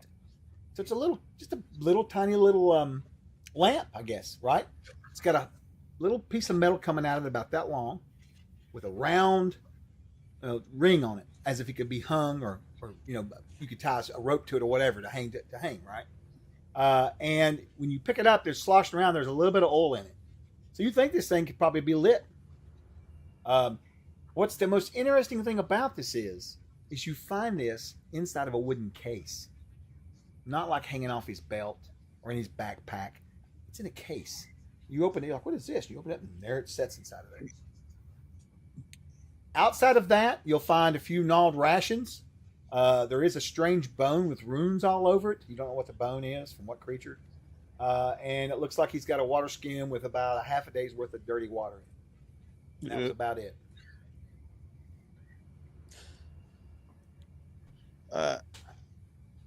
I'm going to set the lantern out on the ground for someone to take, and then point out the strange bone. It's not touching it. Okay. Rogue, you take some blood and I guess get it on that sack and then rub it against the crystal. I keep wanting to say diamond, but it's not, just a crystal. And nothing seems to happen. I mean, I rub it on the glyph on top of the box. Okay. Nada. What's up, Dave? What's that? Sorry? Push the box. You're going to just push the box? Try to. Yeah. Okay. Nada. Nothing.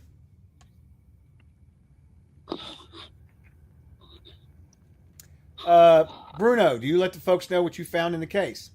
Yeah, because I opened kind of show it to whoever's closest to me, and yeah. And so you guys, he's found something on this goblin that he was clearly a treasured possession. Looks to be a little miniature, fancy-looking lamp, custom made. You know what? I'm dumb. I'm gonna rub it. You know what? This is not a kid-friendly stream, so that's fine. We'll take a break, everybody. We'll be back in about 10 seconds. So just Chuck's gonna take me out behind the woodshed. All right. Anyways, so you rub the lamp? Yeah. Wow. All right. Suddenly, nothing happens. Okay, but at least you know that it's not magic. In my pea brain, I thought, well, I've heard stories of lamps. It was a good idea. Totally good idea. Does the bone have a rune that's the same as the rune on the chest? No. Because you said the bone. A great question. Player thought you try to use that bone to against the crystal lock, maybe. A character's not going to suggest that, though. Yeah, I'll take the bone and touch it to the crystal spot. If that don't work, I'll touch it to the stuff on top of the box. Nothing happens. Nada. Maybe you should light the lantern. Or set the lantern on top of it. Okay. The lantern's easy to light. Like I said, looks like there's a little bit of fuel in the bottom of it. Oddly enough, when you go to look at the lantern to figure out, if you need to put more in it or whatever, you don't find a way to open it up. So whatever liquid it is in there is what's permanently was put in there. So this looks like this thing was only made to be used so often. Does that make sense? Before it just, Maybe it's a magical thing that it actually expands to a bigger.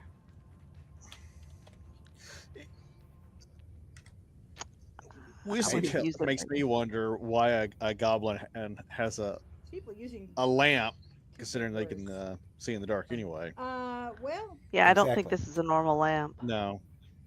No. If only we had a wizard. I know. The two statues, is there any writing down, like down by the statues? No. I walk around them. Nope. Are they very lifelike? Or are they So the room is 12 crude? foot tall, and these things are about 8 foot tall. They don't look extremely lifelike, but they also look terrifying. So maybe they look lifelike because you've never seen anything like this before, right? It gives you the heebie-jeebies, honestly. If you guys were probably meeting these things and right now I'm fighting them, I would probably have you guys roll sanity checks. It's that scary looking. I mean, it's just very alien. I'm going to light the lantern because I want more light. Okay, so there's a little switch at the bottom. Looks like you just have to turn it like a little key. Sweet. I turned the little switch. So when you turn it, a little flame pops up, and the flame creates a little bit of a bright light for just a second. It kind of coalesces, right?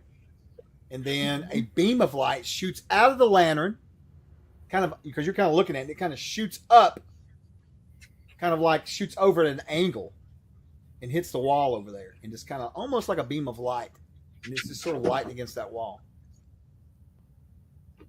And then when you move it, the beam of light moves. So the beam of light's just shooting forth from the lantern, and it's just hitting whatever you're aiming the light at. Shoot it on the crystal, on the chest. Yeah, this takes me by surprise and kind of unsettles me because Sure, it's weird magic sure. freaks me out. But Sure. I pointed at the chest and the crystal.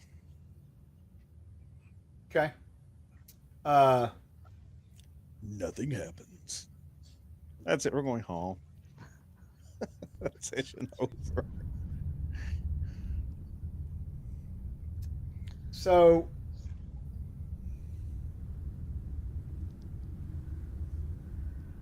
nothing happens. You kind of angle it at the chest, but it seems like even if you get up on top of it, in fact, when you get very close to the chest, the beam just stops. That quits working. So you realize you can't be too close to the chest. But when you try to angle it up there, you realize, remember how I told you that crystal was angled? You can't quite seem to get that light to hit it perfectly from this angle. Looks like it needs to be high up. You guys want to maybe look towards higher up in the, because no one's really searched toward the ceiling or anything. Take a look at the ceiling. So when you guys kind of glance up, immediately you can see over the archway when you came in, above the archway, not the keystone, but above it is another one of those skulls, right? Except underneath, above the keystone and below the head, looks to be a little rod that comes out with a hook on it. Looks just kind of like that. But you'd have to climb up there if you want to look any closer at it. And then you go down this sod wall. You've got a torch over here that's lighting up sort of half the chamber. You can make out the chest. And then over here is that corner is just all dark, right? Because you've got no light or anything over here. Walls go back, comes back around, and then there's the doorway where you can see the thing. And you guys are kind of in the 3/4 of the way down. Well, you're up closer to the chest. You guys see it though. Maybe Go ahead. Go ahead. maybe lift me up and let me hang it on the hook. Yeah. It's like, Well, you can climb, can't you? Right? Both of you can climb, you and the ranger. Okay, I can climb. I mean, you could. do halflings that. can climb like spider monkeys. Yeah. Yeah, hyphens can climb really well. They got that climb bonus. But I asked the rogue guy, do you need a boosty? Yes, please. All right, so you guys Fine. gonna help him get up there? Yeah, I passed the lantern to him and heft him. All right, give me a climb fine. check. You don't really have to. You don't have a really hard check here, actually, Chubbs. Just don't be rolling low, okay? My character result Oh, on the yeah. back check. 23. Yeah. So Chubbs flies up there like a magician, crawling up. He gets up there, and you drop that lantern down. The lantern comes down, and that beam swings down and hits that crystal. And for a moment, the light seems almost blood covered. And then you realize, oh shit, I covered it with blood, right? But something interesting happens. Just as you realize this, you all can see it. It looks like there is smoke coming off the crystal as that light burns away whatever blood you put on it.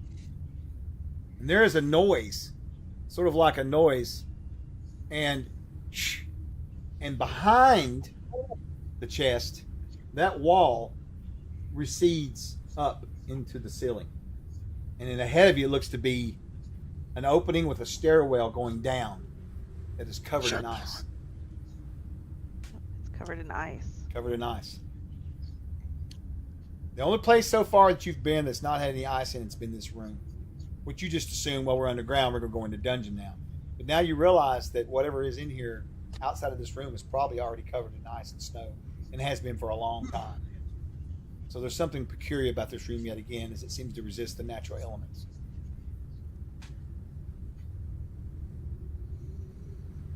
Well, that's nice, because if we ever get, if we need to take a break, it's a little warmer in this room. Come back in here. Absolutely. Well, let's go. Y'all ready? Yep. I'll grab my sconce, my torch. He didn't have any torches on him? The goblin? Oh, no. He didn't have hardly anything. Grab his gross clothes. You're that I stripping? What kind of person are you? I can wrap my torch a little bit, and it'll burn just a little bit longer. Oh, so you're going to take some? You're going to take some of his clothing and make it add to your torch? Yeah. That is very, very smart. Very smart. But this doesn't stop the fighter from judging her. Well, come on now. I like light. What can I say? Doing weird things with goblin bodies. That's all he sees. He likes light. Leave her alone. All right. So, okay. So you guys will, like I said, you're going to go and you're going to find what looks to be this wall goes up in here. So what do you want to do about marching order now that you guys have gotten into dungeon proper? You want to head with Chubbs out front checking for traps? Maybe? I think that's a good idea. Maybe have Bruno bring up behind him? Yep. Then we'll do Daisy in the middle and then Harmony last with her bow. It's perfect position for me to throw the rogue at an enemy in a surprise attack. No, absolutely. I figured you could just grab him and throw him, you know. Yeah, sure. Absolutely. I don't think anything about that, actually. All right. So you guys start to head down the stairs. Chubbs, are you going to stay close to the party? Are you going out further? What are you doing? Describe to me how you're checking for traps and all that nonsense. I'll go to, how far does the light from the torch go? It's going to be 20 and 20. 20 bright, 20 dim. Sorry? I'll go. Okay. I'll go to the dim ahead of them and kind of scout out, look for traps. Okay. Give me a check. Are you moving silently or just normal move? I'll be silent.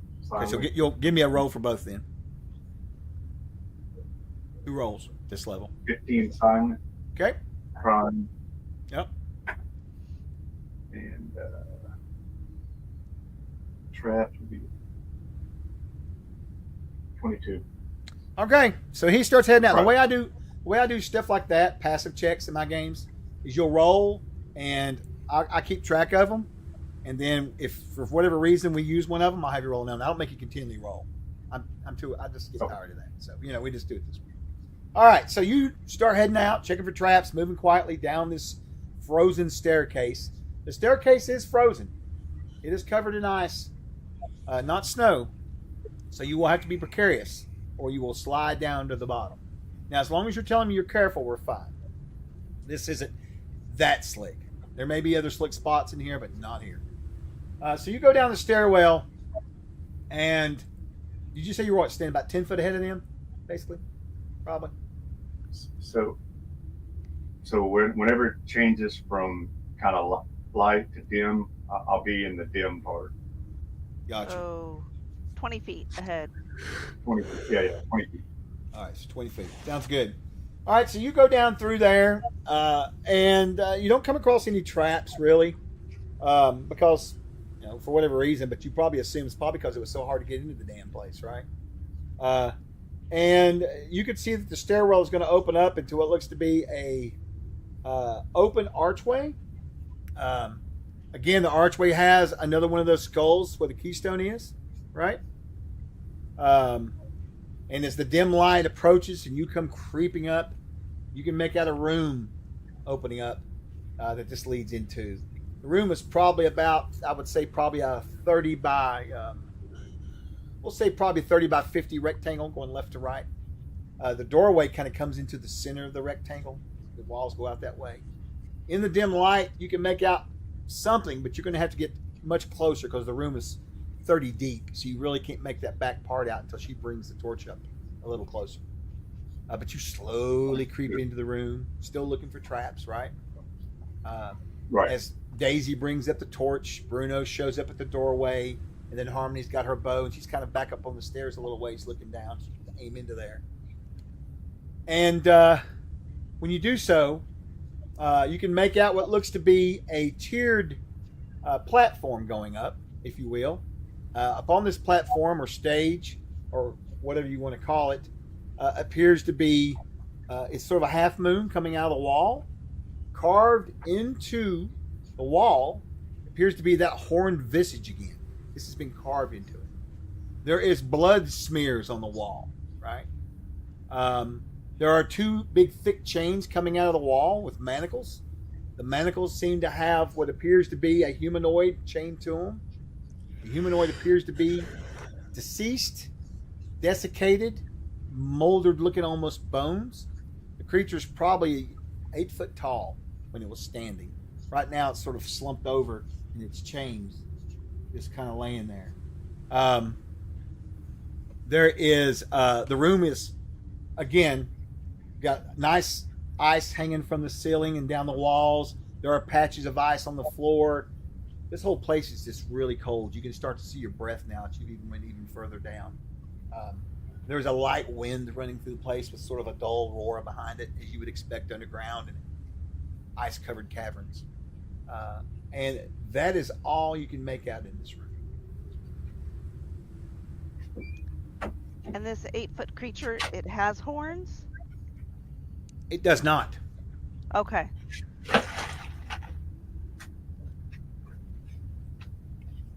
You guys are just kind of standing in a line. Chubbs is probably about 20 foot into the room. Well, probably further than that. He's actually 30, 40 feet into the room, probably, actually. The very edge of the dim light. You can just all make this out. Still casting shadow. And that body of bones is just kind of standing but hanging loose like that on the chains like that. Looks like it's been here a long time. And it looks like that they're in the room. Well, and also I wanted to say the dais or this platform.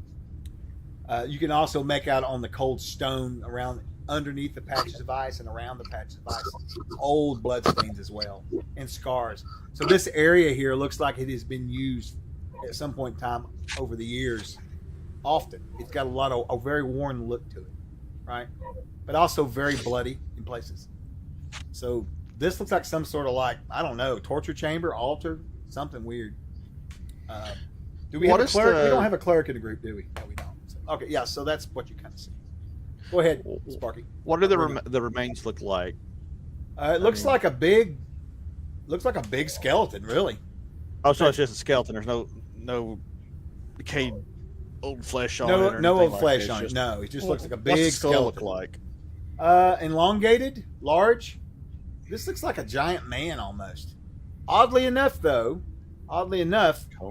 where the jaw is, it looks like there is still some sort of tusks coming out of the as part of the skull. So it had tusks. Its teeth are gone, but these tusks seem to remain. So they were almost more like bone shards, maybe. You don't know. Maybe it's just a part of that skull. It gives it sort of a scary look, right? It's just kind of. I'm gonna walk up to it, and if my light source follows with me, I'm gonna examine it a little bit closer. Right.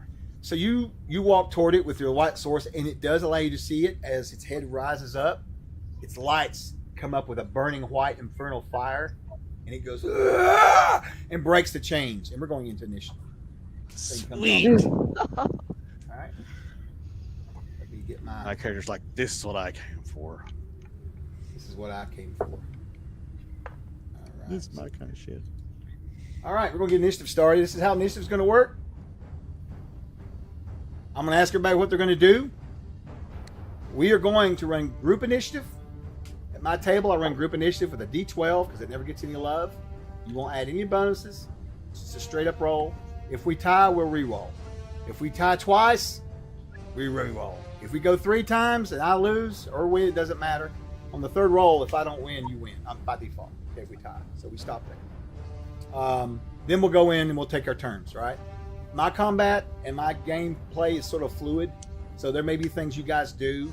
And if I feel like it will affect what you're doing, even though you may get initiative second, or maybe they go, whatever, I'll let it work.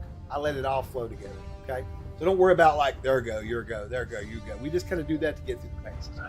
It'll be very fast.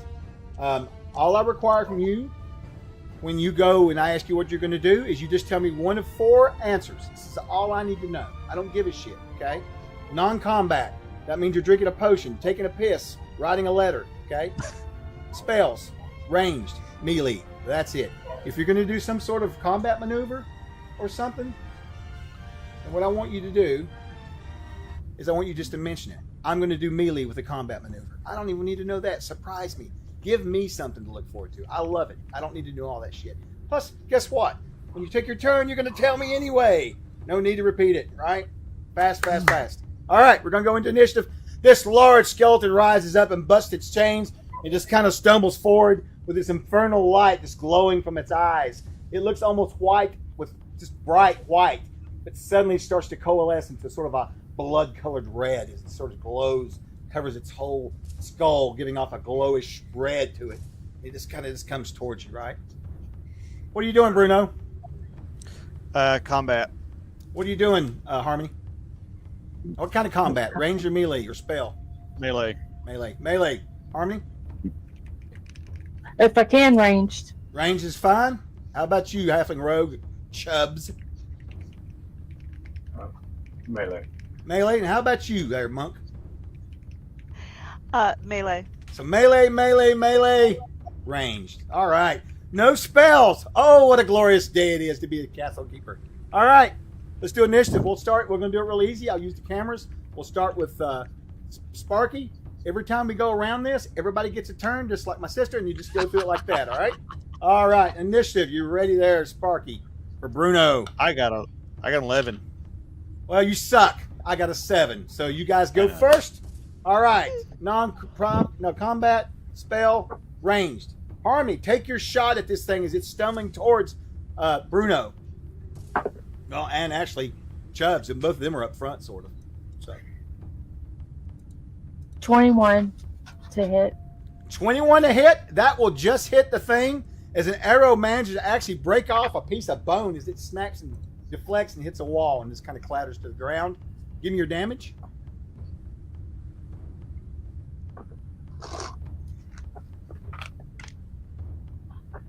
Three damage.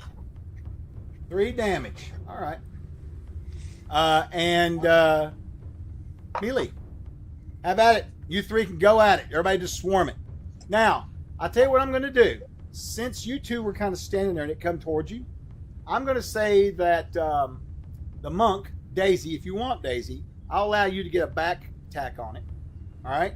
And I'm going to allow Chubbs to get a flank attack. So what that means is, Daisy, you'll get a +2 because you're going to get it from behind. Chubbs, you'll get a +1 because you're from the side. And then, of course, Bruno, who charged forward, gets no extra bonus. Just death. All right, so take your attacks. I rolled a 23. That's a hit.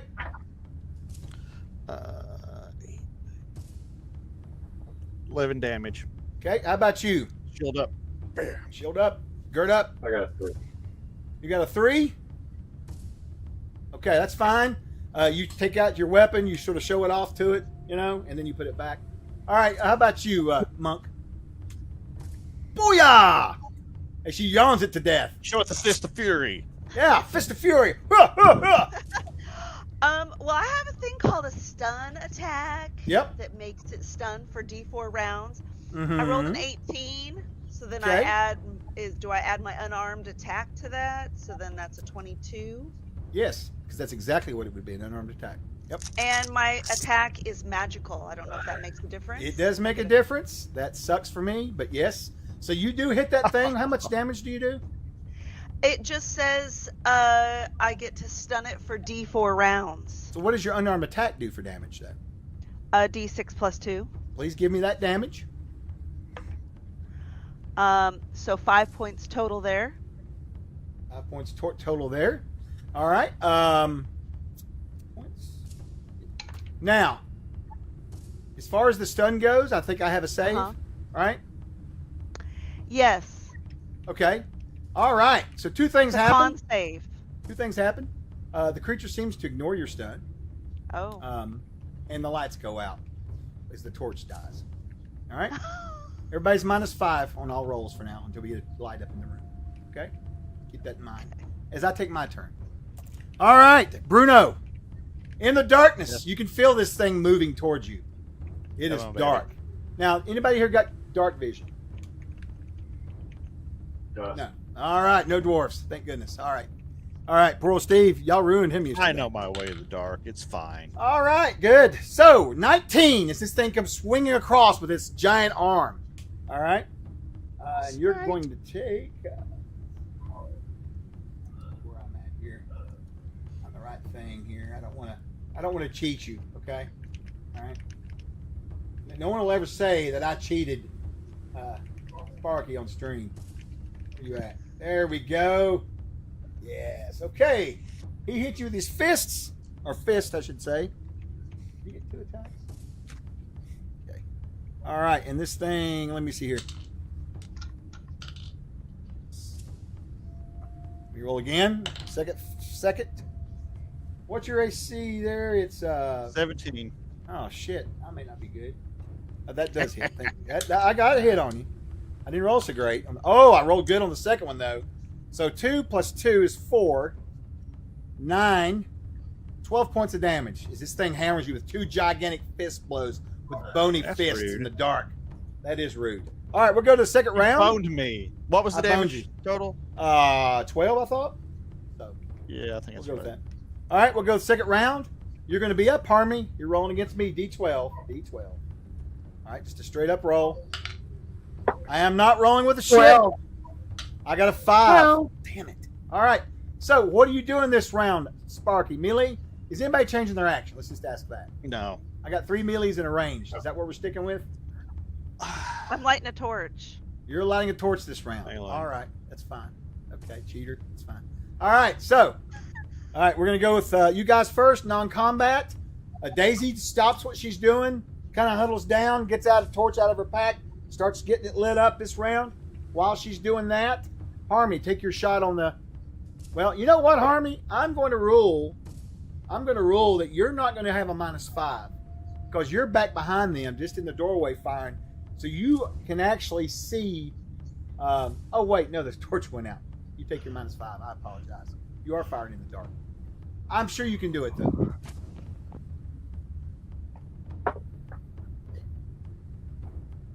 -5. Yeah. So 17. Oh, and you hear it hit something, but you don't think it was the skeleton. All right. That's totally fine. When you're firing into melee, you don't ever have to worry about it in my games unless you miss. If you miss, A new you're follower still has fine. joined the fray. Unless you roll between a 2 or a 4. If you roll a 1, Yeah. we roll a crit, miss crit, right? If it's 2 through 4, then we roll to see if you hit somebody else. Anyways, you're fine though. All right, so we'll go to melee. That'll be you two warriors, A right? new subscriber. Looks like Prepare for battle. Chubbs, you're still going to get your +1 for the flank. Both of you go ahead and attack. Hey, thanks for the follow, Greyhawk 4x4. So, Chuck, shield up. I'm close to it. I'm going to Yeah. throw myself in and attack, and I rolled a 20. Oh, does a nat 20? Yes, sir. All right. In my games, this is how nat 20s work. I do the same thing because I really don't want to fool around with it. So basically, that's going to be a critical hit. You're going to roll me a percentile, and I'll tell you what happens. Okay, let me give me a Give me a percentile because we is old school here. 36. 36. Okay, you're going to have max damage +3. All right. So What's your 16 total? damage. 16 damage. Holy shit. That's you guys have done really good so far against this thing. How about you there, mighty rogue? So 18 minus 5, So Now, are you doing a backstab on it, or are you doing like a back attack on it? I would if I can. Oh, you definitely can. Absolutely. You can always do that. If you're not in front of it, I'll let you do it. You just have to tell me.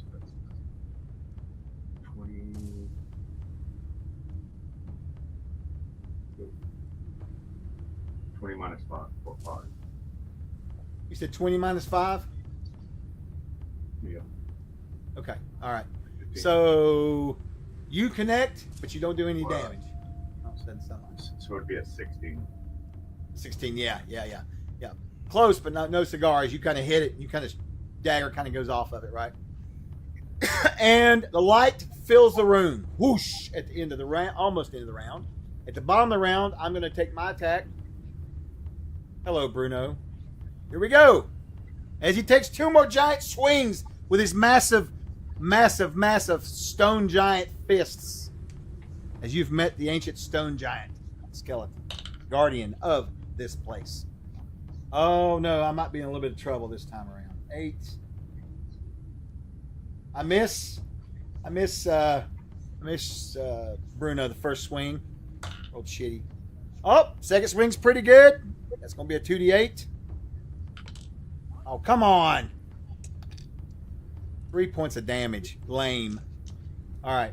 So, 3 points of damage. Also, let me give you a little spiel about death, guys. Here's how I do death. I meant to talk to you about the beginning of the game. I don't track your hit points in these games. All right? If you're about to die, do something. Okay? If you go down, and I accidentally don't think about it, and I say, you take 12 points of damage, if it puts you in the negatives, don't tell me. Just say, I drop. You know what I mean? If I know that you're going to go down in the negatives, I'm not even going to say anything to you. I'm going to tell one of your comrades that they see you drop. Then it's going to be up to the party to decide whether or not they need to save you or not. No metagaming. Get rid of that nonsense. All right? So, creates a little tension. All right, so you get hit. We're done. We're going to go to the next round. All right? And that's going to be up on you there, Chubs. What is everybody going to do this round? Melee range? Sound about right? Work with it. No more -5 as the human monk. Take a smoke break. Okay, the human. Okay, you're going to take a non-combat. Okay, so human monk is. Oh, my apologies.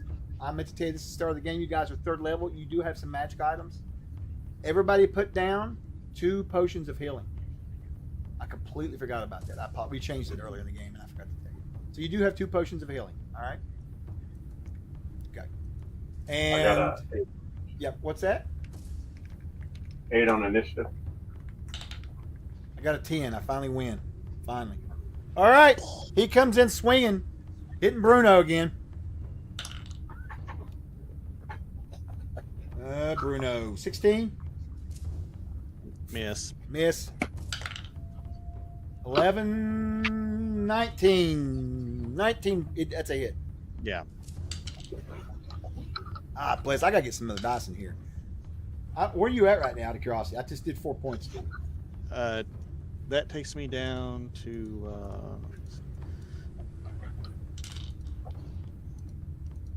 what's this thing I'm pulling? A 6. Okay, I knew it was low. All right, so you get smacked pretty good. He missed again. I'm not rolling that great this morning. All right, and then we'll switch to non-combat. I think Sparky, you were going to do something this round, or was you going? No. I was being smart. I'm going to take another swing at him. Okay, all right then. So let's do this. Harmony, take your bow shot. Killer Chuck. That's right, Savage.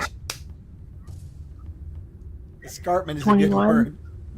21's a hit all day long. And 6 damage. 6 damage as the creature shatters into a million pieces of bone flying through the room. Everybody give me a dex check. Except Harmony. Ooh.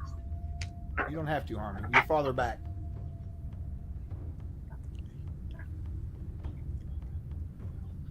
Uh, 12 prime.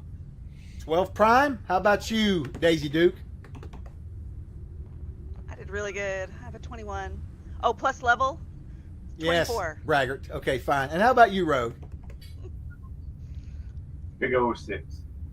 Big O 6.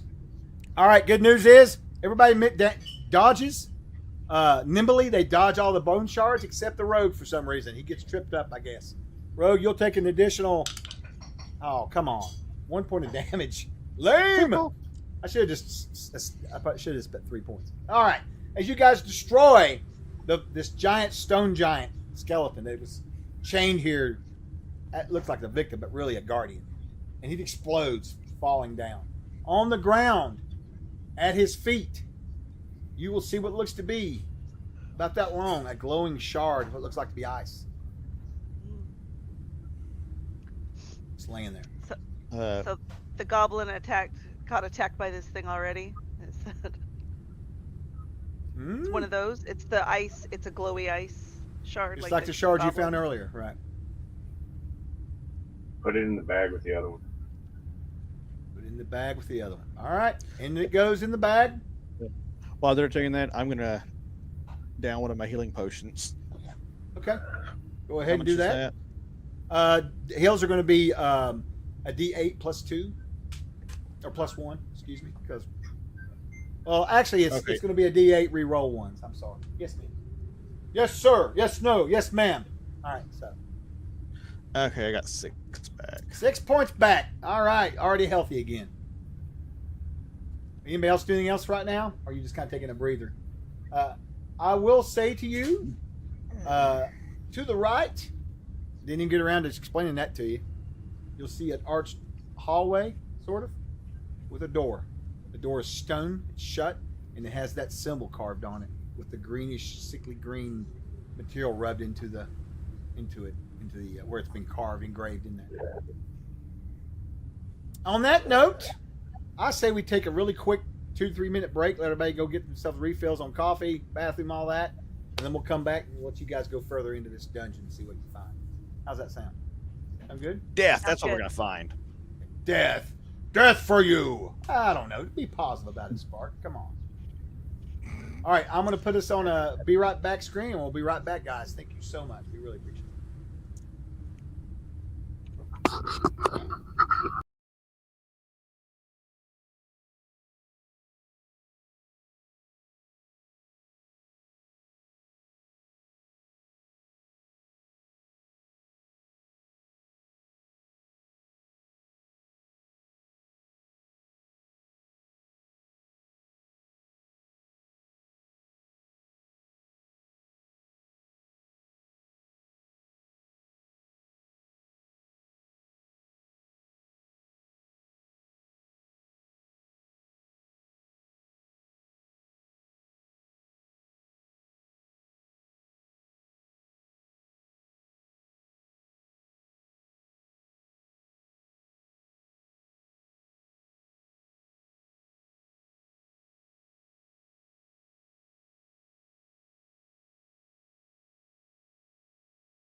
No, it's not, Jeff. I can hear myself just fine. Anyway, I never really described the actual doors, this glyph.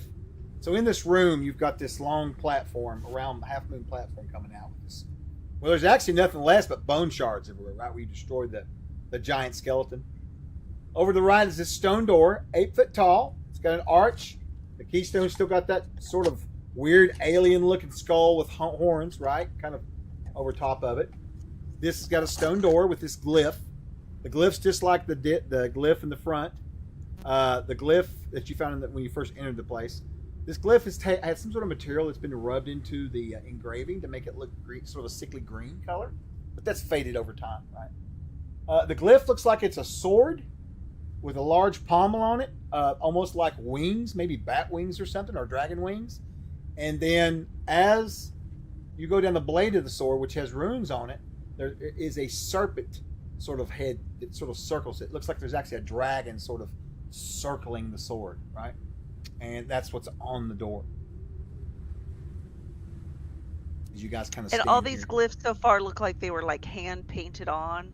Looks like that they were, carved, engraved, and then in. they took that material, what it was, and smeared it in there to give it a little bit of a color to it. Okay. You guys are kind of standing there in a semicircle, just kind of looking at it. I'll go ahead and search for traps, see if it's locked. Sounds great. Give me a find traps roll. While he's doing that, I'm looking around in this room to see if there were any torches and any sconces that maybe are left that I can grab. No, they're long gone. Did anybody pick up? Sorry? What did you say? Someone asked a question, I thought. No? Yeah. Did anybody pick up that shard from the skeleton? Okay. Yeah, he put it in the. I did. He put that in Daisy's small sack. That sack's fell enough quick. Yeah. That sack's. All right, moving on. So yeah, you. I got an 18 on the prime. 18 prime. Rogue goes over. He gets down on his knees, looks around at the bottom of the door, gets up, checks the side, looks at it, gives it a look, does some things, and you announce that you find no traps, and the door appears to be not locked. It needs to be opened. Yeah, there's doggos everywhere. Yeah. Mine are just being lazy. Try to open it. Yeah, mine is too. You can't see him. I'm blocking him, Max. Sorry, Chris. I'm sorry. I was talking dog talk. No.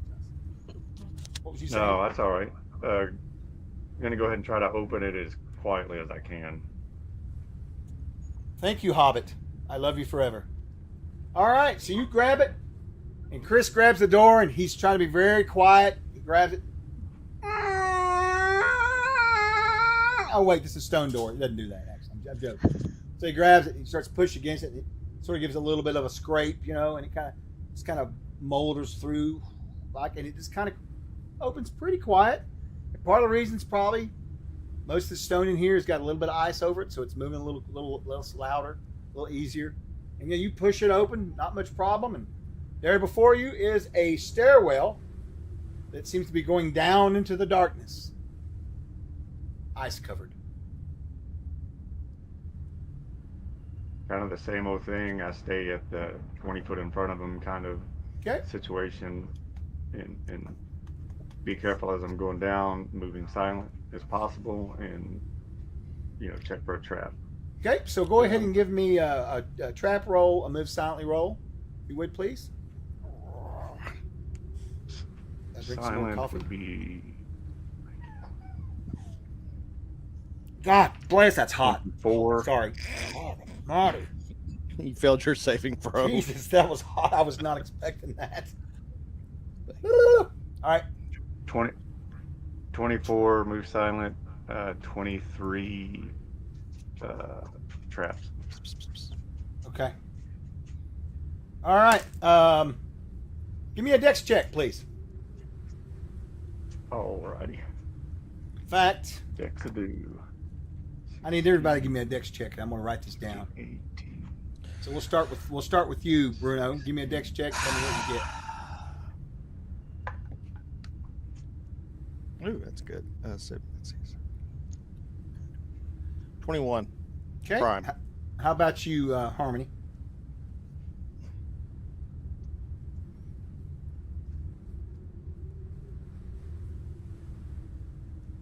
I got a 21. You got a 21, you said? Yeah. Yeah. All right. And how about you, Harmony? What did you get for Dex? That's prime.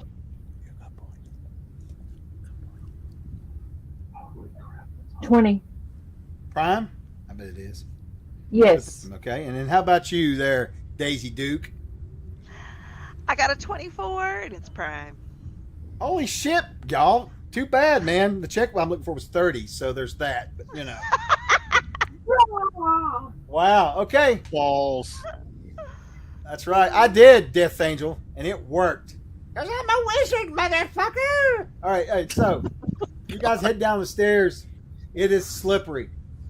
All your checks are fine. I was really just hoping for the rogue. Didn't work out. You guys did fine. Rogue, you'll find no traps down these stairs, for the ice is trap enough. At the bottom, you will go into what looks to be a square room. When you come into this room, there is large ice, just chunks of ice kind of hanging down, big shards hanging down everywhere. Your assumption is that maybe this room might be cavernous, or maybe it's just ice. You don't know, but it looks like it's an ice cave, right? Almost. The room is, like I said, is basically square, except that the corners are all cut. Okay, so it's a wall, a cut corner, and then a wall and a cut corner. So just imagine that, if you will. When you come down into this room, off to the left appears what appears to be a door, an open archway. There's no door there. And then to the right, nothing along the wall, but in the corner. So basically, if you're looking in through here, just to the right and all the way in that corner where it's been cut, it's kind of flat, like at an angle. You see what appears to be stairs coming out and going up to a platform. This one kind of comes out and goes like that, sort of like that and that. Sitting on this is another stone-looking altar, and what appears to be laying on the altar across it is a large sword.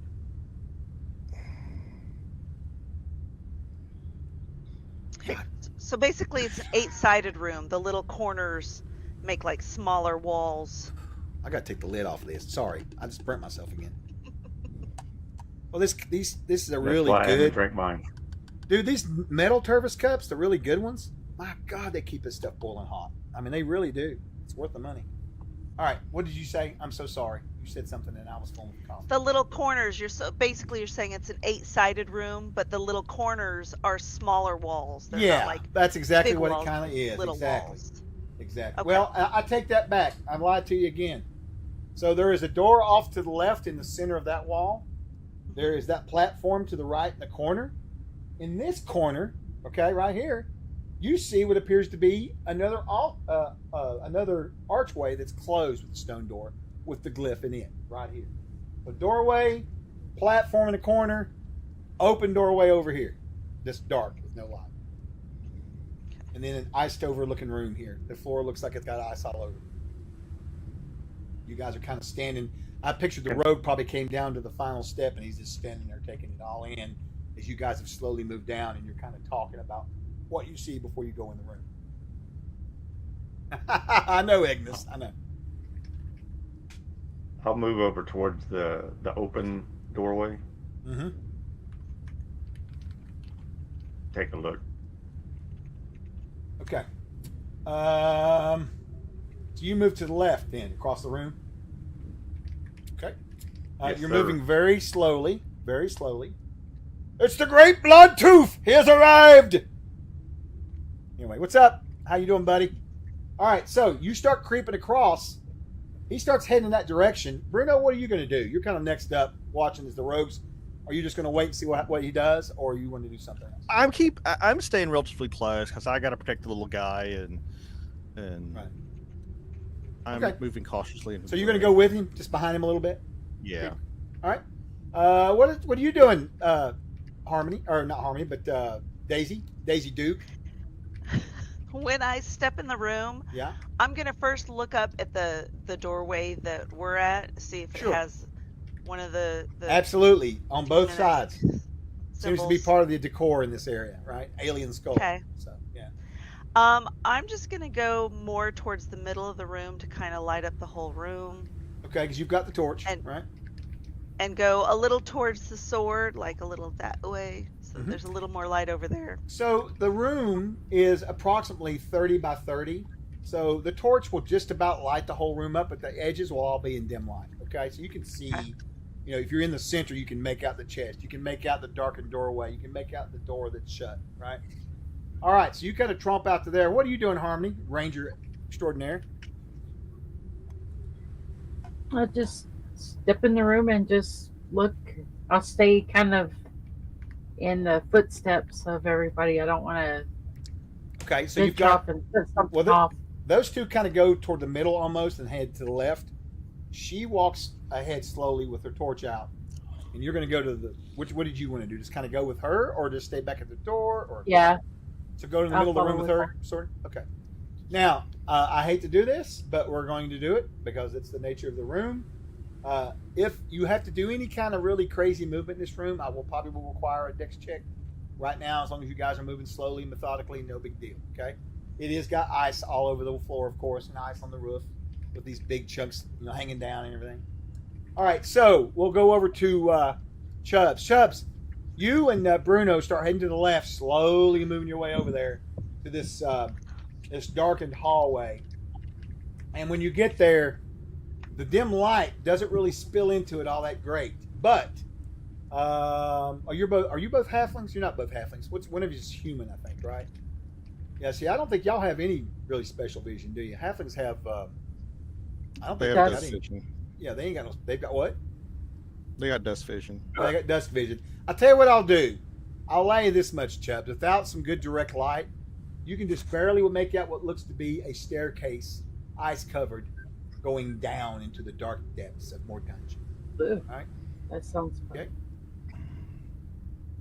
Haha, Marahawk, man, you never know about that. Maybe. Anyway, you girls, you reach the center. She reaches the center of the room, lights it up.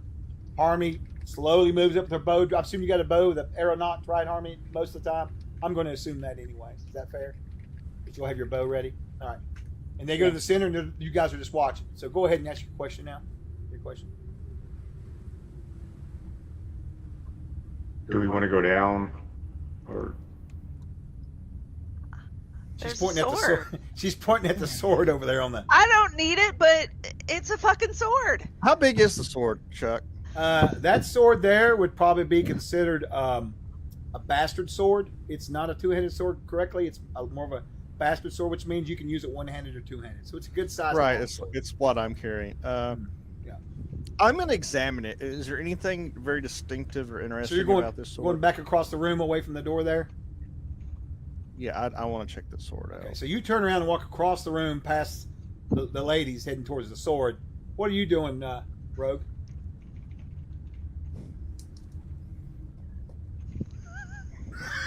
I'll go with him so I can search. Okay, so you guys going over there. You come up on this platform. Like I said, it sort of comes out as an angle and then flat. They are raised stairs, 3 of them. It's flat with a stone altar block, whatever you want to call it, up top with this sword laid across it. You guys start walking across slowly. You get to the other side.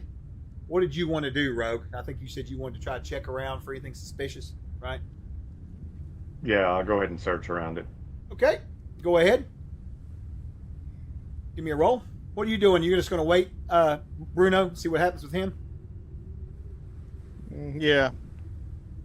I'll bring the light just a little bit closer so it's a little brighter over there. All right, so you guys will move a little away from the center of the room towards them, right? Okay. 14 prime. 14 prime. You give it a good look over. You don't see any traps. Don't see any warning things. I'm sure you're probably going to let Bruno know that. Bruno, as you're standing and he's kind of looking for these traps, you can look the thing over. It's a long blade, wide. It's got runes etched into it all the way down. In the pommel of the sword, right around where the cross where the cross is, the cross block. It's got what looks to be a gem that's been placed inside of it, right there at the hilt, above the hilt. The gem looks to be sort of like a bloodstone. So it's got sort of mixed color, mostly red with mixes of red and white and gray looking smoke sort of veins in the stone. The stone looks to be almost oval shaped. It's meshed down into it. Bruno says neat. The runes themselves that are etched into it also have a sort of a sickly green color, as if something had been rubbed into each one of them, just like in the runes. So you've got these little glyphs going down through there. There is one main glyph just above the stone on the pommel. It's the same glyph that's on the doors. It looks like a sword with a dragon sort of curling around it. Kind of like the one that's there. That one up there. Yeah, that one. That where it says Castles and Crusades. So Bruno says neat and tries to pick it up. Looks All right. good to pick up. You pick it up. Give me a wisdom check. Oh, poor Bruno. Let's see. It's a smart sword, and you're too dumb to hold it. Is that? No. 14 non-prime. Oh, I take that back. I asked for wisdom. No, give me an intelligence check. I apologize. Make that. Oh, in that case, it'd be a 13. 13 prime. Non-prime. Non-prime. Okay. All right. No problem. Oh, you picked the sword up. The sword it's got some weight to it, but you can tell instantly the way it's been crafted. You suspect that maybe this blade has been really well crafted, because even though it's got this mass to it, it feels like it should, like a normal sword does. You can tell that it moves quick in the air. It's got a yeah. It's well made. It's well made. This is better what I have. Well, it's a pretty good sword. Daddy's got a new sword. Yep. And for just a moment, as you're kind of trying it out, it kind of gives off a little bit of a sickly green glow for just a moment, and you realize, and then that glow coalesces and sparkles off the blade, and then you're just like, this is awesome, and then that's about it, really. As I'm doing this, like dibs. Okay, everybody cool with him keeping the sword? Is that all right? Think of glow. Maybe it'll glow green, and we don't have to use torches. Maybe. The ice beneath your feet, Bruno, begin to crack. You look down, they sort of snap, right? And it looks like around your feet, the ice just kind of starts to retreat and disappear. You're like, what in the world? And he kind of looks down at it. And when he looks up at you guys, it's like he's went blind. And he kind of smiles and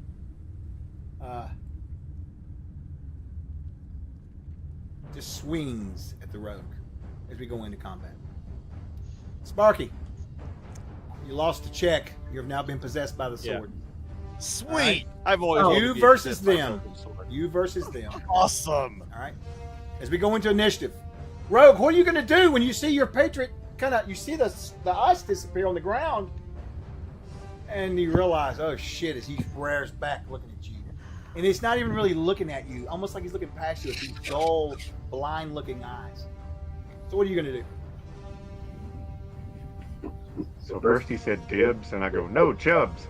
And I see that, and I step around to the backside of him and kind of kneecap him in the backside. So you're going to go for a melee attack? Yes, You sorry. don't have to roll just yet. No, you're good. You're good. What are you going to do, ladies? We'll start with Harmony.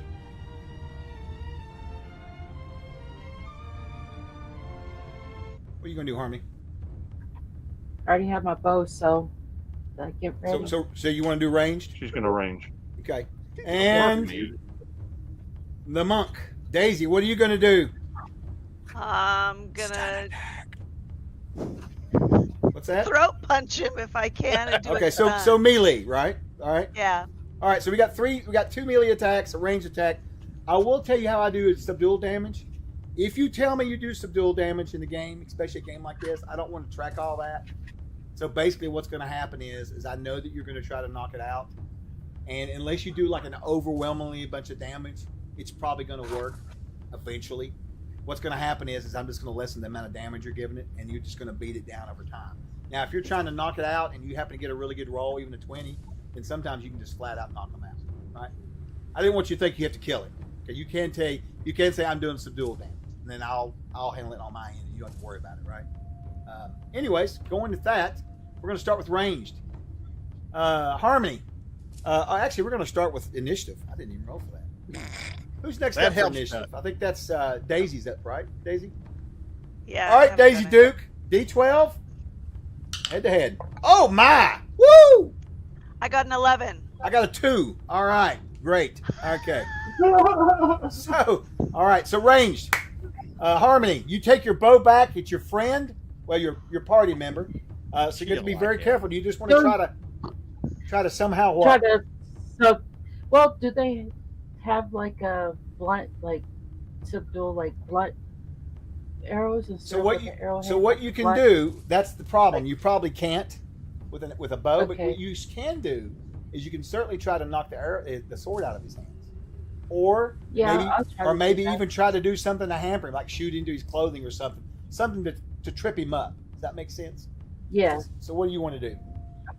Try to knock the bow from his. I like the ideals of that. There is one slight problem with that, and that problem being is it'll be a lot harder for you to do. Okay, I'm not going to have to let you worry about the math. You just need to roll, pretty good. Okay.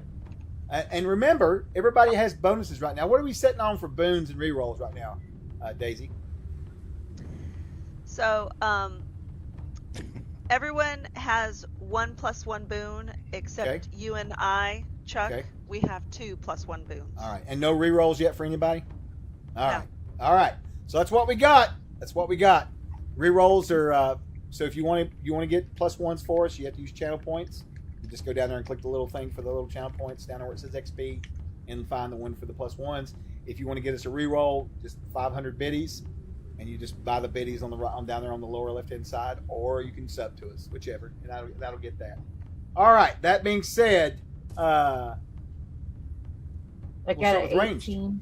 18 is that total, or is that just an 18 on the die?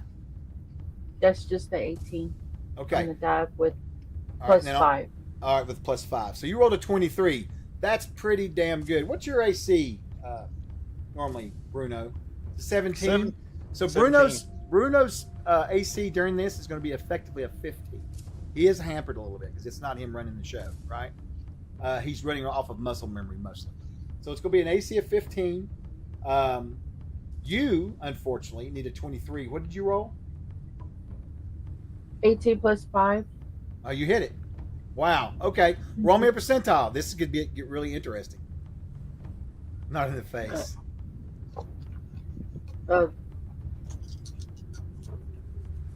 72. 72%. That's pretty good. It's pretty good. So you hit his hand. Give me some damage. Give me a strength check, Bruno. 5. 5. Okay. Oh, hold on. Let's see. A new follower has joined the fray. Prime. Thank you for the follow, Bloodtooth. How much, Sparky? 18 prime. 18 prime. That's pretty good. You did how much damage? 5? Okay, I'm going to say that you managed to hold on to the sword. You take 5 points of damage, though, if you hold on to it. If you only want to take 2 points of damage, you can drop the sword. That's your choice. It's not my decision. That should be out of my hands. I'm letting you decide this. I'll leave it to dice. High he holds it. He drops it. I rolled a 1. You rolled a 1? All right, the sword drops. You knock it out of his hand. Okay? All right? All right, so we're going to go to melee. Whoa. You two that are standing there, or the 3 of you actually that are surrounding it.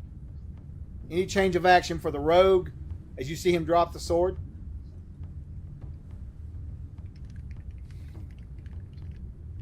Does his eyes still look glazed over? No. He looks bewildered, like he doesn't know what the fuck's going on. All right. So I don't stick him in the back of the kneecap. Okay. What do you do instead?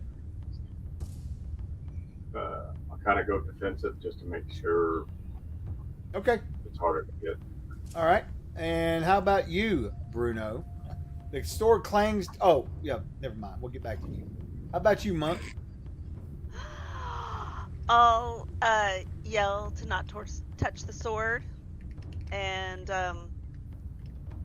I'll slowly approach, start getting ready to get my large sack out of my Okay. bag. Right. So you just kind of back away because you were going to punch, right? So as you come running over, you stop. You start digging through to get your sack out for whatever reason. And you say, "Don't touch the sword." Now back to you. Bruno gives a look of bewilderment, like you don't know what's going on. Roll me a percentile, Sparky. All right, int save, Sparky. Sorry. Let's see. 15 non-prime. Oh, very good. Okay, 15 non-prime. All right. Quicker than you can imagine, he grabs that sword and swings. Attack somebody. Besides Harmony, she's not in range. Faster than you could ever imagine. I mean, it was like Quicksilver. 2. 2. All right. Who's 2? Probably the rogue since he's closest to me. Okay. So you rolled a 2 to determine who you're attacking? No, I rolled 2 on the dice. All right. Pretty sure that's a hit. It gets triple damage. Go ahead. No. You will swing and you will miss. And Rogue, the blade comes across and misses you. As we go into the second round. All right. Next round coming up. Is anybody doing anything besides 2 melees and a ranged? Does that sound about right? You're going to try and do it again, Harmony? Yeah, I'll try. Okay. You two are going to try to knock him out by beating him to death? Right? Okay. All right, so we're going to be back up for Sparky, Bruno, D12 for initiative. Go ahead. Real quick, while we're playing, just want to thank everybody for coming out and hanging out for Greyhawk Con 2026, Virtual Greyhawk Con. We are doing a giveaway, so if you're watching this on X or Facebook or one of the other platforms, you have to come over to Twitch, unfortunately. But we are doing a giveaway over here at twitch.tv/TrollLordGames. Just give us a follow. Exclamation point raffle will get you in the drawing. I will give away some codes for the store today. We are also taking donations if you want to help affect the party. You can use channel points to give them bonuses to hit or dice rolls.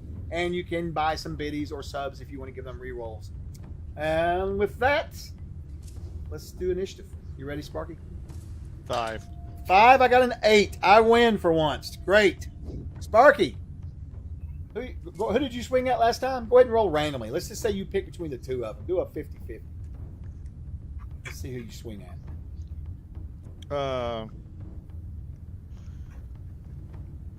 Short circuit in my brain. I rolled a 12, so I rolled high. Okay. All right. A 12. So who's that going to be? Well, oh, you rolled a 12. Hold on. Are you rolling I want you to roll a 50-50 for me, like percentile. Who's going to be? It's either going to be the rogue or it's going to be the monk. In that case, it's 54. And who would that be? You're making an arbitrary choice now. Well, then you say first, then roll. How's that?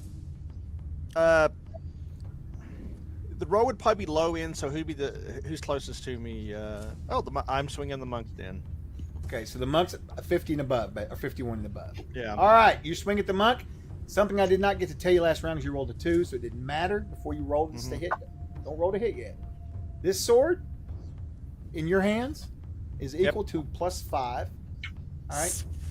Okay, to hit, and +5 to damage. All right. There's other breakdowns on that, but that's what it's going to be for you to add in. You don't have to worry about any weirdness to it. That's effectively what it does, right? Okay. Okay. So you're going to swing at the human monk, Daisy Duke. Take a swing at +5 on the sword. Daisy. 17 on the die. All right, that would be a hit. Damage. You said damage it's a bastard sword, so what's the damage for bastard sword? D10. So I'm going to roll 10 total. Total of 10 points to Daisy. She gets hit with the the bastard sword. You swing and you catch her in the shoulder. You hear a little eek squeak out. Now we go with Harmony. Harmony, take your shot. Try to shoot try to shoot the sword out of his hand again.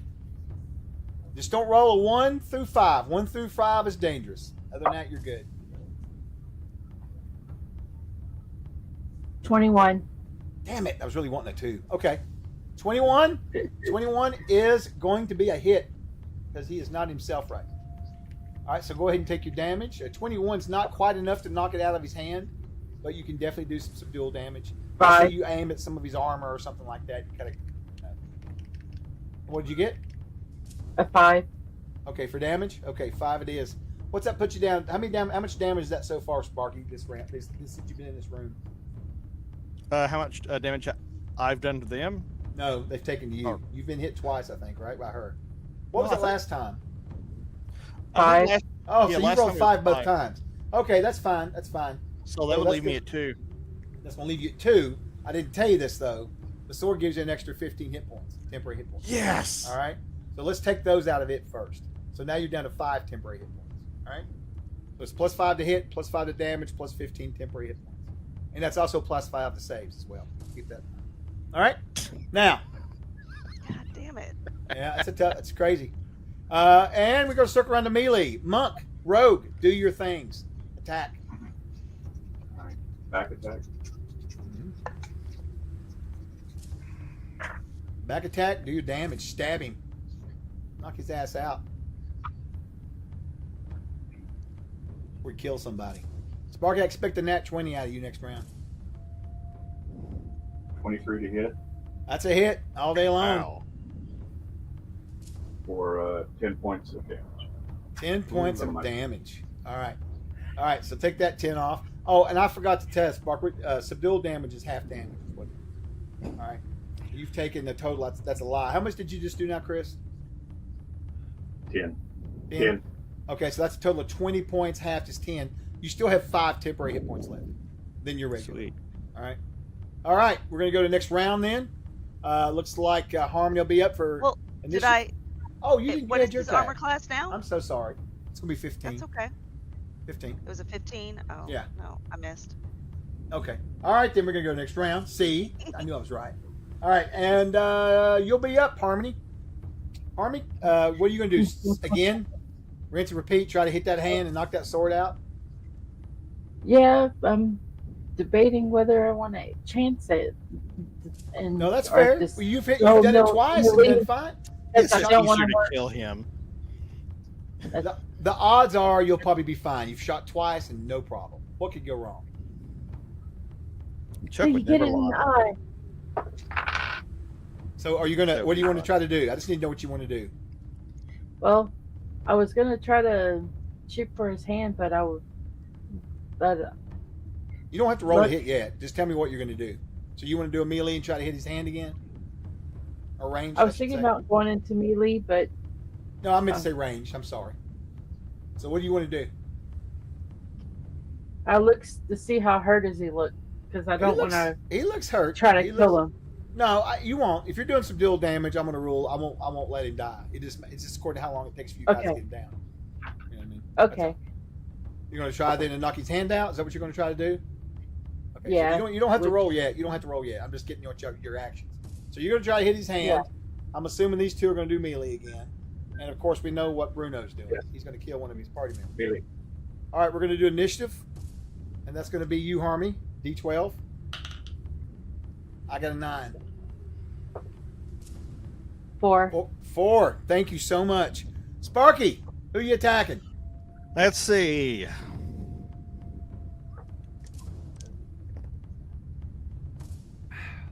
The monk's gonna get I'd love to have some smited coffee again. cake.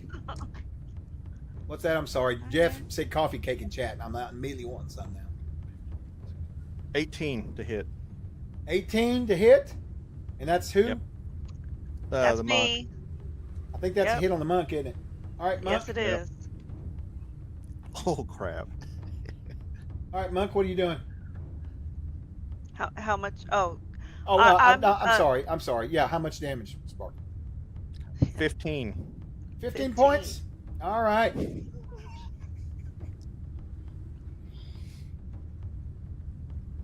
He hits you with a savage blow with that bastard sword, cutting you across the midriff as a creased line of blood soaks through your robes where he's cut through.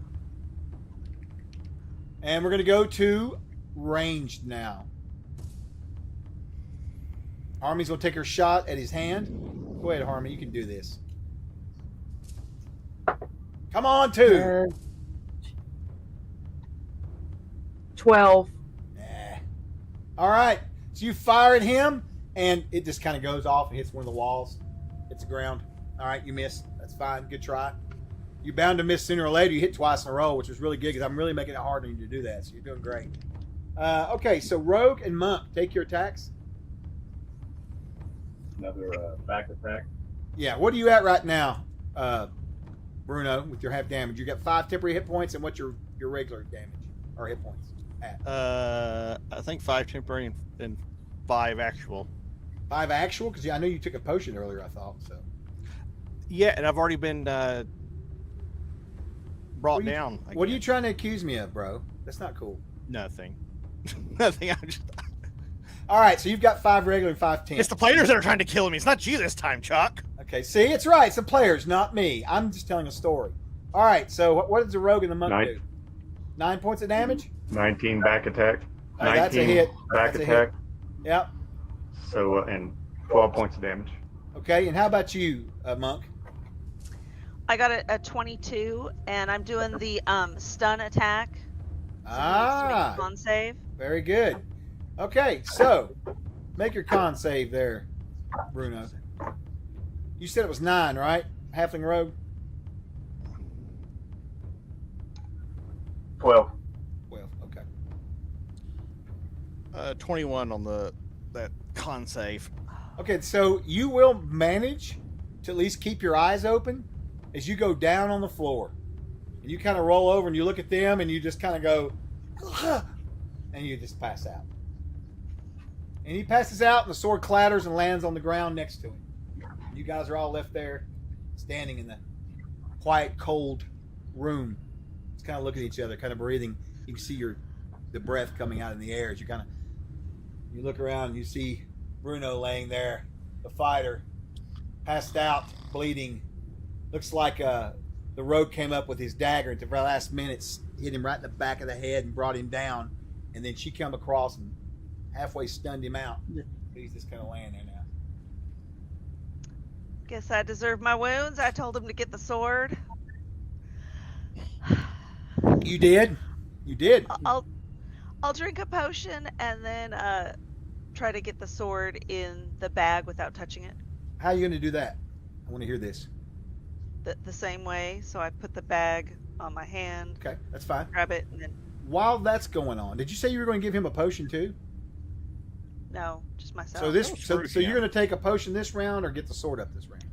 I'm going to take a potion, and then if no one grabs the sword, I'll grab the sword. That's fine. So for now, you dig in your pack and get out a potion. Go ahead and remember, if you roll a 1, re-roll it, okay? How about you, Chubbs? What are you going to do? I'm going to get a small bag and one of my large bags and double bag it, trying to pick it up so it's thicker, so maybe it won't take over me in the process. All right. And Harmony, you're standing back toward the center of the room. You were firing bows. Do you stand there still, or do you go up and do whatever? What are you doing? I'll move around, and look at what's going on and see if he's okay. If he's if he needs potion, I'll pour someone down his throat or something. Okay. All right. Do you have a potion? Yes. Everybody got 2. So you're going to use one. You're going to use one of yours on him. Okay. I'll allow it, no problem. But you got to roll the dice. I don't know what the roll a d8 for the healing potion. Yeah, it's just a d8. Okay. 6. All right. He remains unconscious, but he is going to be effectively. I'm going to treat you as a 3 hit points, Sparky. All right. I'm at 3 hit points now. Yeah, but you are unconscious, sleeping like a baby. All right. We'll go over to the Rogue. Rogue, you go over and get the sack out and try to get this sword into it. Right. Give me a dex check. There should be no problem for you. Hey, Pastor, good to see you. It's great to see everybody, too, that's hanging out watching us, whatever platform you're on. We really appreciate it. We're having a good time here. I am, anyways.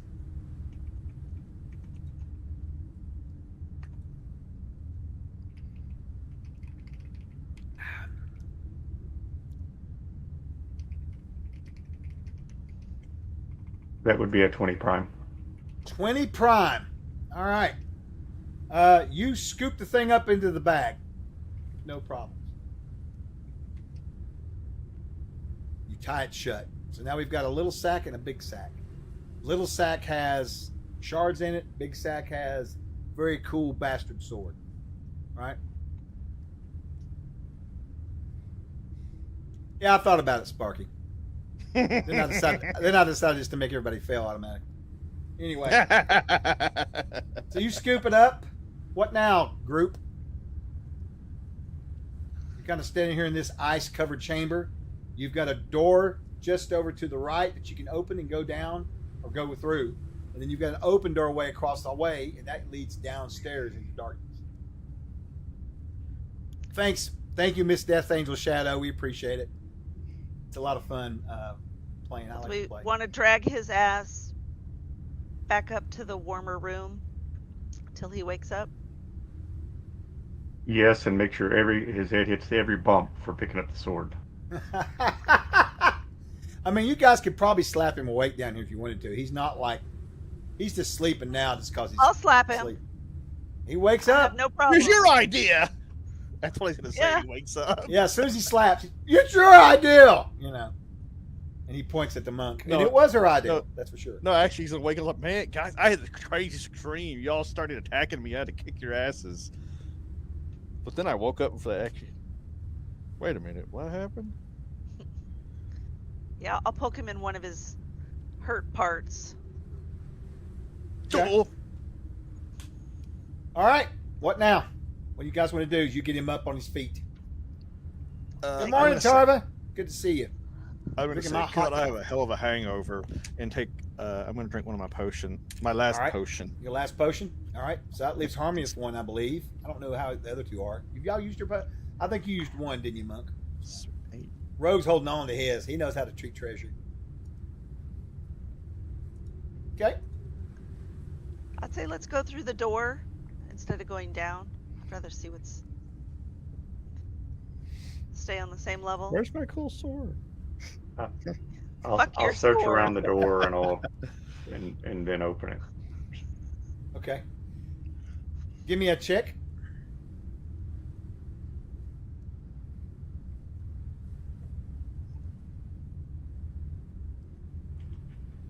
$16 prime. 16. All right. You can tell that this door, the first door you've run into so far in here, is locked. There is no obvious keyhole. None of these doors have had keyholes in them. You just kind of have a handle where you push it and open it. But when you're looking this over, you can tell that it's locked. And that immediately tells you, you rolled a 16, right? Okay. Yeah, so that immediately tells you that it's going to have some sort of, there must be some way to open it, but you don't see an obvious way from your search. You don't see any traps either. Rub some of the blood off of Sparky, and then kind of rub it on one of the glyphs or something, see if it opens.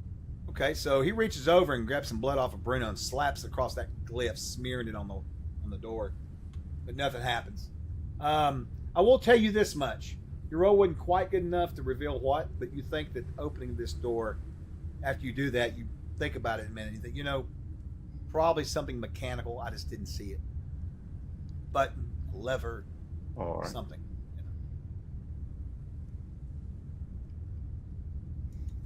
Can you continue to do that, or? The way I usually do it is you can give it another try, and if you fail, if you don't find anything this time around, then that's pretty much it. I'll let you try one more time if you want. Sure. Is the ranger observant All right. too? She can try. She could if it was made of wood and outside, probably.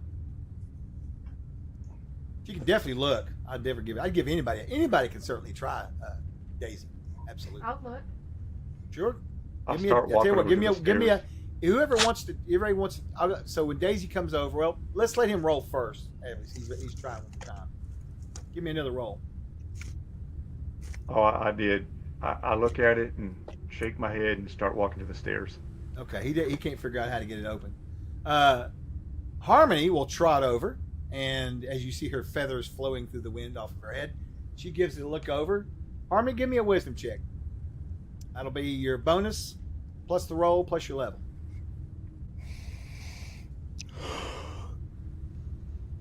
Of course, you've probably got it. Oh, actually, no, you don't, probably.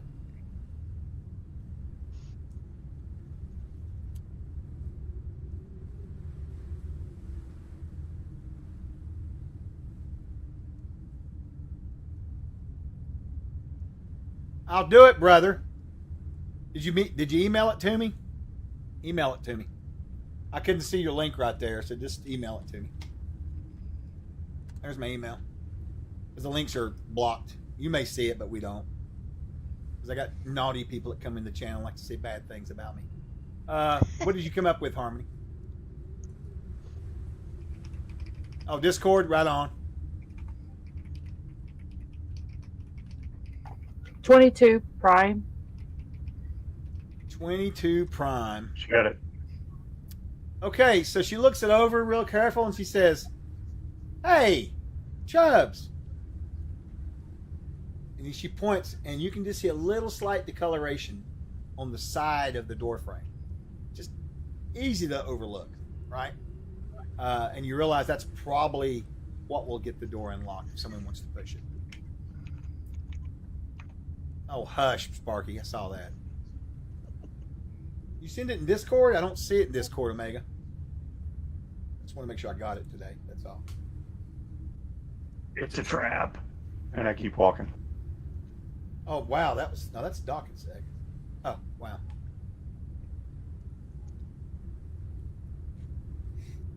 All right. I'll check it out later for sure, dude. That's cool. So what happened? You press it, Rogue? No, I kept walking saying it's a trap. Oh, he yells back and says, "That's a trap." He goes over to the... Okay, so he goes on. He ignores what you find, Harmony. That's got to be a trap. He goes on over to the doorway that leads the stairwell down. What are you guys doing at this time? Bruno, what are you doing after you finish taking your potion? I'm still kind of standing around and kind of trying to regain my faculties, but I'm kind of keeping an eye on my party and what they're investigating. Okay. How about you, Monk? Daisy Duke? Well, I'd ask someone else to push the little part, but I instigated the last thing. You did. It was You bad. did. You like to create trouble. I've noticed that about your games. I don't know how she runs her games, John, but she plays like a mischievous something. I'll just tell you right now. Anyway. So what do you say? Anything, or are you just going to kind of wait and see what happens? Well, if no one's going to push it, fuck it. I'll stand to the side so I'm not in front of the door. Well, now, she's walked over to it. You can certainly encourage her to push it. She's pointing at it. Yeah. You want to push it?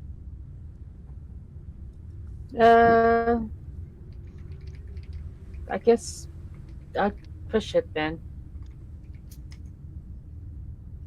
You push it. Succumb to peer pressure. Okay. If that's how you feel about it. All right, so she pushes the button. There is a quiet click that echoes throughout the whole room. You can actually kind of hear it even over the wind. Safe versus fireball. Safe versus... No, but the room does start to shake. I flinch at the noise. The room starts to shake, right? And these large shards of ice start to plummet on the ground. I need everybody to give me a... You give me crap check, for check. touching the sword. You press the button. It continues to just rumble. As I'm dodging, I said, "I told you." You did. And these things just start crashing down. The whole room's shaking. And the door begins to move. Open. But very, very, very 17 slow. prime. 17 prime. You make it. What did you say to roll? A dex check. You're dodging all this stuff. She's there to get you killed. All right. How about you, Harmony? What'd you get? 19 prime. 19 prime. And how about you, Daisy? We'll leave Daisy for last. How about you, halfling rogue? 15. All right, y'all did great. How about you, Daisy, troublemaker? Rolled a 2. So the person who encouraged you to push the button gets directly hit by one of those shards of ice as it comes down on her. All right. What are your hit points right now? What are your hit points now, Daisy? 16. You should be fine. You can survive with 1 hit point. All right. Nah, she'll be fine. You take 12 points of damage as this thing slams into you, knocks you to the ground, cutting open your arm. Your robes are now ripped open again on this side, and there's blood pouring out as you're kind of laying there. Ah! And the place is shaking. And the door finally comes open. And the room stops. The room stops shaking. Everything settles. And everybody looks to the center of the room at the monk and gives her a glare from hell. Anyway. Yeah, and I'm like, yo, give me crap for touching the sword. And she presses buttons. Good thing she's wearing armor, right? I didn't push the button. All right. She did it. So you stumble but up. But you started it. You lit the fuse. Daisy only gets half a vote from now on. That's all right. You're a bad influence. Bad. What do you do, guys? Turn around and go back towards the door. You look at the door. You go, it's not trapped. So he wanders back over to where you are. Bruno, you kind of get up and kind of stumble over. Monk, I guess you walk over there and be like, hey, gang. As I said, the door opens up. Oh, look there. Poor Daisy, have a boon. Look at like Touch of Evil's getting you a boon. Thank you, Touch of Evil. That behavior shouldn't be rewarded. Shouldn't be rewarded. I should have used my boon when I was possessed on her. Yeah. Boy, I hit every time. Never mind. Could I gotten a +1 to damage? A succubus. She's a temptress. A succubus even. All right. So you've got this open door. You managed to open it. And you guess what's beyond it. See if you guys can guess. Because it was locked, remember? More icy stairwell. Well, there is more ceiling, but it looks like you peer in the room. It's a room. Long room. And it looks as if there are it's a large room. There's a couple tables in here, some chairs, and what looks to be about 8 cots lined up along this long rectangular room. It looks like a guard room, if you would, right? When you look in, as the rectangle goes that way, in the corner you see a couple of what looks to be rooms with little jail cell doors on them. So they've got like a little place like a holding people guard area. It's all covered in ice. Place looks like it's got dust too, so no one's been in here forever today. And then directly across from you is another door that's shut with the same symbol on it. So are there icicles up on the ceiling? Not as pronounced as in that room, no. I stand where there's no icicles. No, there's a few everywhere, but not like in that room where they were hanging down. Like no. You don't think there's a danger of that happening? Okay.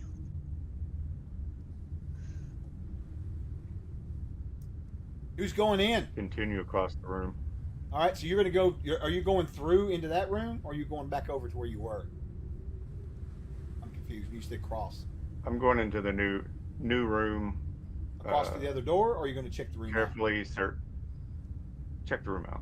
Okay. All right. So he goes in, says, I'm going to check the room out for traps. Give me a traps roll as you kind of walk around looking the place over.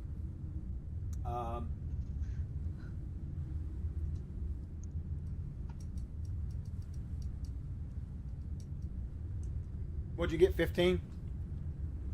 15. Wow, I can read lips because I didn't hear it. I thought, I think he said 15. That's fine. So 15's not a bad roll. It's not a bad roll, Chris. So you walk around and you kind of look around, and you don't see any traps in here. It looks like a guard room, barracks, sort of. You guys will come in the room. I'm sure you want to search it. We'll go through that real fast. You're going to find what appears to be moldered clothing. Looks like robes and outfits for the guards. That looks like this starts to look almost cultish looking. like Conan with the snake coat almost, right? With the outfits and stuff. All of it's in tatters. It's molded, like I said. You will find some weapons in here. They are caked with dust and a little bit of rust. I'm sure you could knock it all off if you wanted to, because it's still underneath. If you want some of that, right? Exactly. And me and the wife watched that the other night again. God, I love that movie. I can never get enough of it. Anyway, that's one of the quotes on my table. Nice. Conan. Yep. So, yeah. So you just find general stuff in here. You'll find a few copper pieces, like probably 12 or so. Maybe a bag of 50 silver, and that's really about it. It's some old weapons. It was a barracks. One of the cells does have molded bones in it from somebody in chains. The other cell is empty. What was your question or comment? No torches. No torches. No. It's Chuck. Of course, there's no torches. The cloth, though, can I grab all the cloth? The cloth? Yeah, it's moldy, but you can certainly grab it. Oh, you want to use it for your torch? Fuck yeah! Every little bit helps. Do me a favor. Roll me a d4. Oh, the first one, Coop.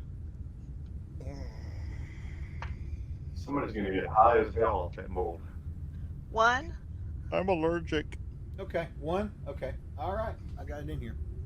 All right, so you managed to increase the life of your torch as it kind of puts out an oily, stinky-looking smoke from that cloth. It's definitely got a weird smell to it. Weird. You don't know what that. Far away. Yeah, I don't know what that cloth was wrapped around, but it don't smell healthy. And the other thing in this room is the door that's shut. It leads on out across from the one you came in. Move on over and search it. All right, give me another roll.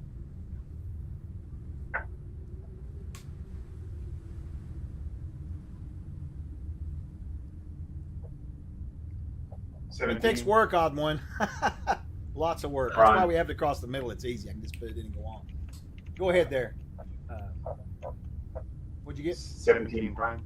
17 prime.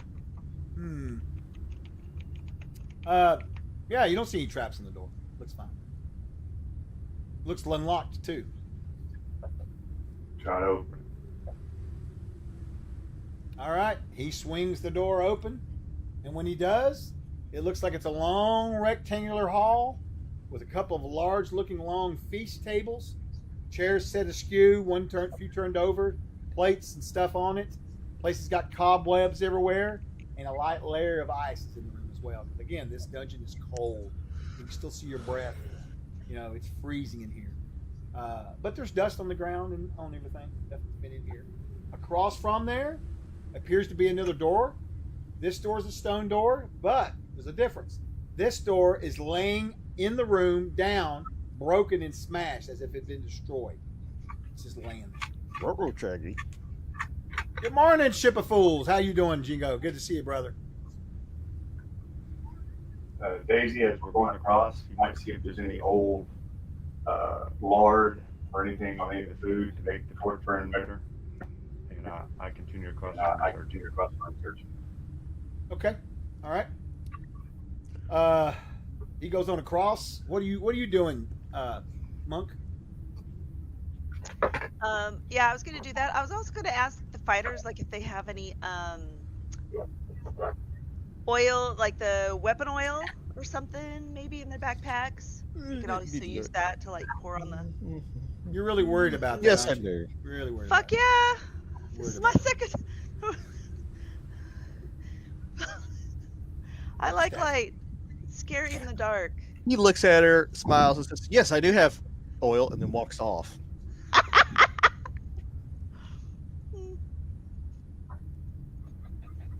I'll stop, come back. Fair enough. An oil flask.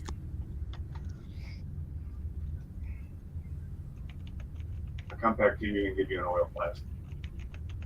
Okay. So he's going to give you an oil flask. You can kind of supplement your torch, which will be fine until you have no more torch left to burn. That's okay. We won't worry about that right now. So while you're doing that, what are you other two doing? What are you doing, Harmon? You just kind of waiting to see what's happening with these guys? Yeah. Okay. All right. I hand her my 2 I hand her my 2 torches. Oh, okay. So she's giving you 2 more 'Cause- torches to carry. Nice. I will transfer those. I mean, that's going to give her a total of 2 now, plus the one that's burning. Okay, very good. All right, what next? Who's going through the door? All right. Okay. She'll walk up, light it up with her torch as you guys creep on through the rogue and then followed by Bruno the fighter. Interesting room in here. This looks like a long platform. And it looks as if it's wide, probably about 20 by 20. And there is what appears to be stairs and an open hallway to the right going down. In this room, it's just a giant mosaic on the floor, what looks to be that horned skull, right? Kind of carved into the floor. And the floor is covered in a little bit of ice and dust, of course. And there is one brazier, a standing brazier, against the left wall as you come in that is not lit. That's sort of got like almost sort of a real intricate looking shape to it. And it looks like there is some sort of strange long sticks of some material that's been placed in it if you would, right, to set it on fire. But these look like long sticks of some sort of strange material, a dark grayish material. And they're just kind of laying inside of it. Probably And then over to the right, you have the open doorway with the stairwell going down. I like it. The ranger monk say, "Why don't you go and touch it?" Yeah, it's your turn. You want me to go light the brazier? Sure. All right. As I giggle a little bit. Okay. You gonna go over and light the brazier then, Monk? Is that what you're doing, Daisy? Daisy, when you go over What's there, the worst that could happen? Daisy, when you go over there and you go to light it, the first thing you notice when you get close to it is there is a smell coming from the material. It's not unpleasant. It's sort of almost like a Christmas smell. You know what I mean? A little bit of pine, a little bit of cinnamon, a little bit of vanilla. It's a pleasant We'll be smell. tripping on incense. Before I light it, I just want to look in the brazier and see if there's anything down in there that shouldn't be in there. What shouldn't be in there? Have you got a list? Like a key or something like was dropped in the brazier at one time. Looks like there are just burnt coals There. from previous burnings, actually. The very Okay. bottom. Some ashes and such, right? I just didn't want to light it and it like catch fire and then Fine. have to like, put it out to get whatever's inside. That's fine. Okay, I'll light it. Okay. So she lights it up, and there's sort of a whoosh as it lights up. The smoke coming off of here has a really nice smell to it. The flames, very strange. They whoosh up like a normal flame, but then become sort of multicolored. Think like a prism, almost. I need 2 things to happen here. Everybody give me a con check. We're gonna get high. I'll go around and get those numbers from you. Daisy, I need you to give me another check. I need it to be intelligence. So I'll get 2 checks from Oh you. no. Okay? All right. And we are going to start with Bruno. Bruno, what did you get for your con check? 21. 21 prime or non-prime? Prime. Okay, 21 prime. How about you? What was wrong on the die, Sparky, out of curiosity? 17. Okay. How about you? I was going to ask myself, Harmony. I'm going in a row. I was like, Oh, not good. what'd you get? Con? Okay. 4. All right. How about you, Chubbs, Halfling Rogue? I rolled a 4, makes 9. Not right. I'm sorry. My phone was going off. What did you say? It's 9, non-prime. Okay. And final, last but not last, the human monk. Daisy Duke, what did you get for con? I rolled a 14 prime. Okay. And how about for your intelligence check? That was an 18. Oh, that's good. So, Straight, unless I get my because it's not prime. Do I still add my level? always add your level unless it's something that you normally can't do, and I'll take care of that. Because if you tell me you're going to try and pick a lock and you're not a rogue, I'm just going to add that to my CL internally. So you don't have to worry about the math. I always try to keep the math away from the players because it just makes it much faster, right? All right, so 18 you said, is that prime or non-prime? So that's non-prime. So that it's an actual 21 because I rolled an 18. Okay, so 21 non-prime. Does that sound about right? 21 non-prime. All right. So when you gaze into that multicolored fire, right, you start getting pulled in, and you see what appears to be some sort of alien-looking creature you've never seen before. I mean, this thing is just horrific looking, and it kind of gazes back. I don't know. I don't know. It's not really looking. I don't think really it's looking at you per se, as it is looking kind of past you, right? But it kind of looks. It's kind of looking around, and you see this thing in this chamber, and it looks scary, right? It looks really scary, and the creature just kind of looks around. It's a long creature. It's got what appears to be mandibles coming off of it, large bug eyes. It's got a huge maw dripping with some kind of fluid or something. The chamber it's in is long. It's got ice all over the place, kind of what you've been running through. But this is a massive chamber, and this beast is really long. And as it starts to sort of like focus in on detail, so you can really see what it looks like, you're getting this kind of vibe of Terra.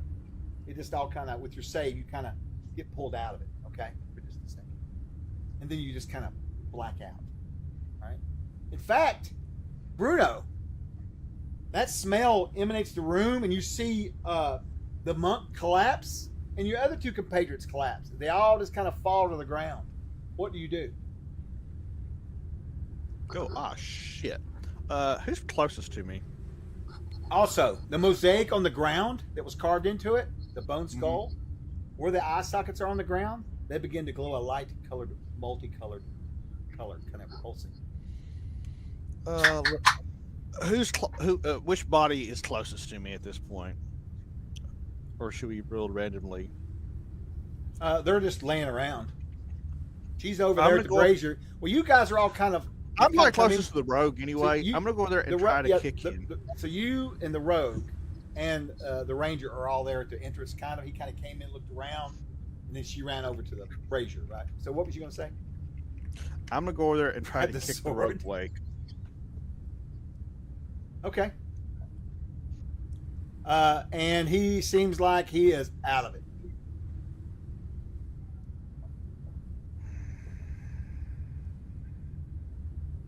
I'm gonna kneel down and slap him. Okay, you slap the shit out of him. Nothing happens. Ah, shit. So he's good and gone. He's just deep into it.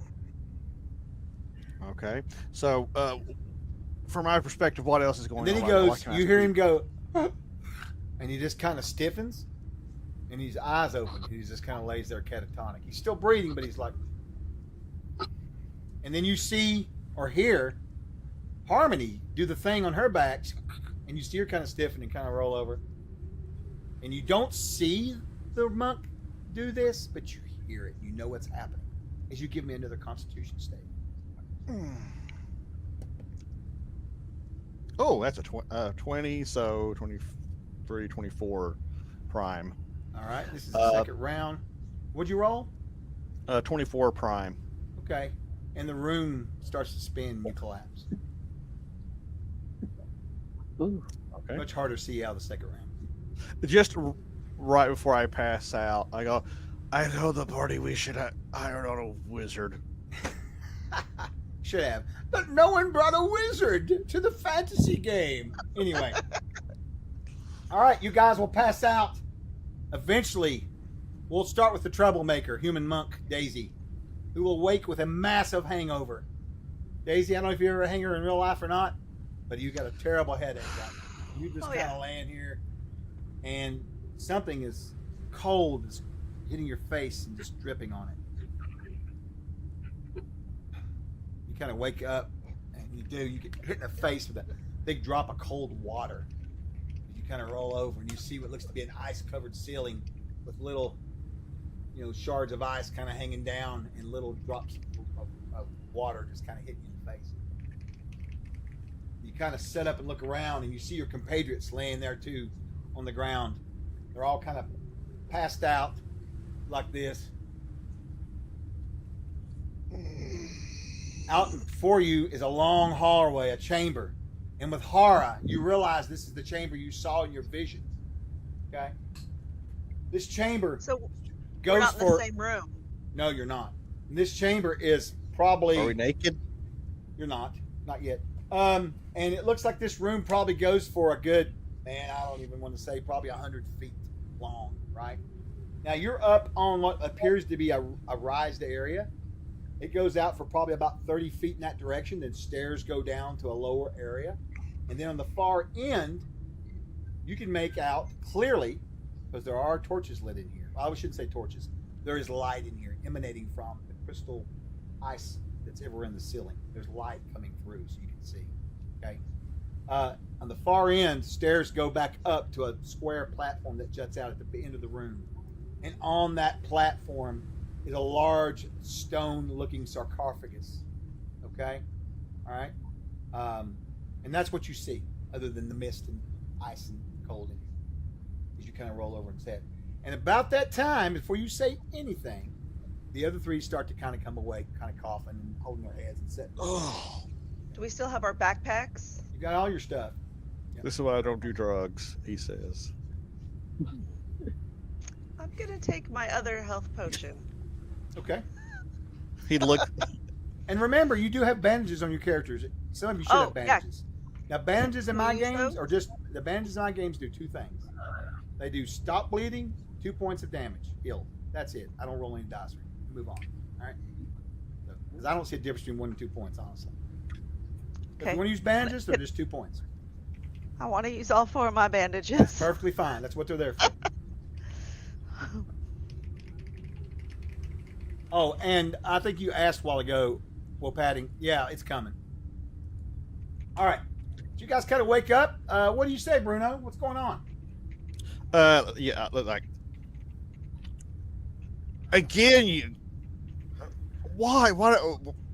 Did you want to get us all high? And he's still a little out of it. And you guys said to light it. I don't remember that. I don't remember that. I asked. Who would take advice or pointers from me? God. I giggle a little bit. I did. I had a vision back in the high room. Yeah. Of a creature in a room, and this is the room that the creature was in, and it was some weird ass creature that was terrifying. It looked almost. So she really couldn't. She was overcome with terror. All she could make out was it had a large maw, like a mouth. She remembered some sort of horns or something around its head, and of course it looked almost reptilian kind of. But that's all she could make out before the terror, and it faded away. I'll give you a little better description. Chuck, can I throw a bunch of bandages on and get my? Oh, absolutely. You guys, you can bit. get yourselves fixed up, whatever you need to do. So that's what you're doing. What are you doing, Rogue?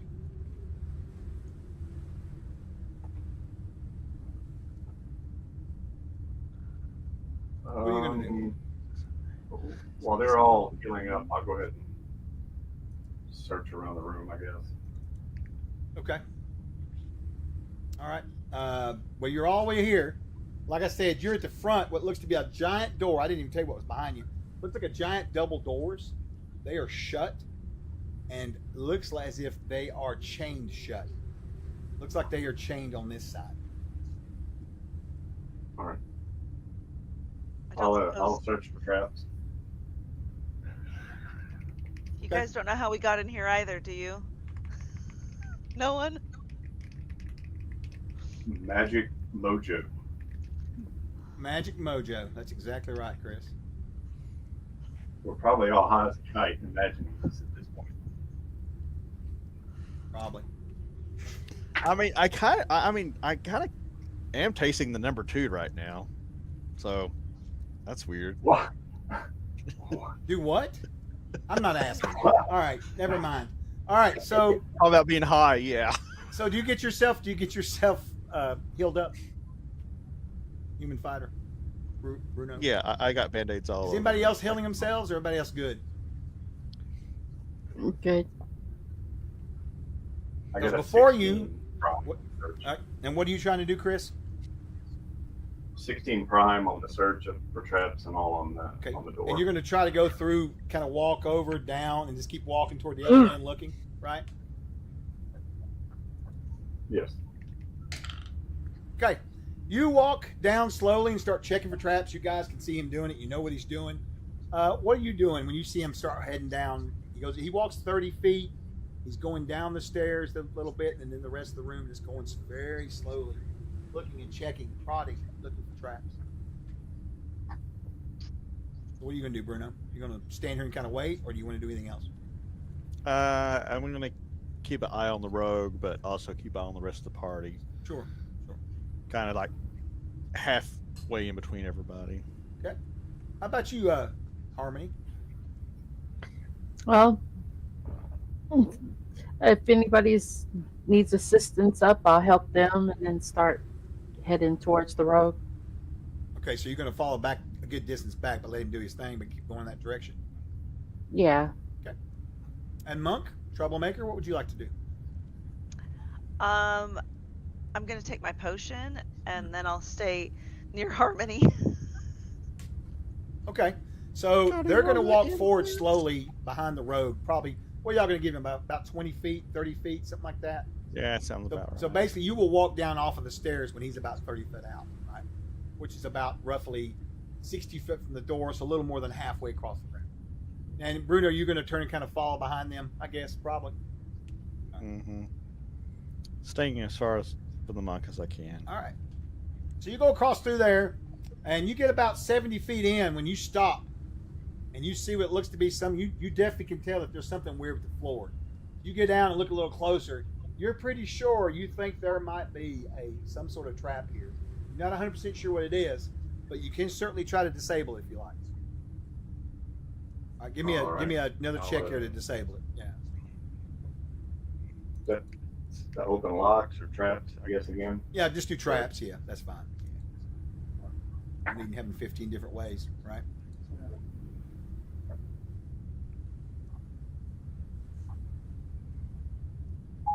$15. 15. Okay. So Chubbs gets down. You guys see him looking around, and you see him kind of come back a minute and look, tilt his head, and he kind of looks like he's really surprised. Chubb, it looks as if there's a hidden pit here, but not a hidden pit per se, as a pit that opens up underneath you. You swear it looks as if this could probably be where the room actually doesn't open up; it splits, as if it actually looks like it mechanically will open up the whole room. So what happened would be anyone walking across here, the room would just open underneath them and drop them And swallow us all the way across from one wall to the other. And you're figuring it's probably about a good 20 feet straight. Wide is about, this room's what did I say, about 30 feet wide? So 30 by 20 section of this room is literally just going to open up and swallow people. So I'm going to give you a chance to roll me another roll, just to see if you can actually really, now that you know what this is, I'm going to let you disable it, because I'm going to change the CL on it. I'm going to use my +1 boom. All right, that's probably a good plan. +1 boom will work. And those +1s and rerolls can be done anytime, by the way. Let's see. I'm banking mine by 1. 21. Jeff, I really read that statement wrong, just so you know. Go ahead. What was you saying? 21 prime. 21 prime? Somebody's getting a BJ? I'm sorry. I didn't hear Somebody's getting a BJ? I don't know. I you know what? He's from down towards Chattanooga. I don't know. Whatever. But anyway, That's a grocery store. That was 21 prime. Sure it is. All right. It's a food restaurant. So you get down and you look at it and you do some things and you think you've disabled it. All right, guys, we're good to go. Somebody should go first. So is the rogue going to go first and check for traps again? Yeah. All That's what I figured. All right, so give me a roll.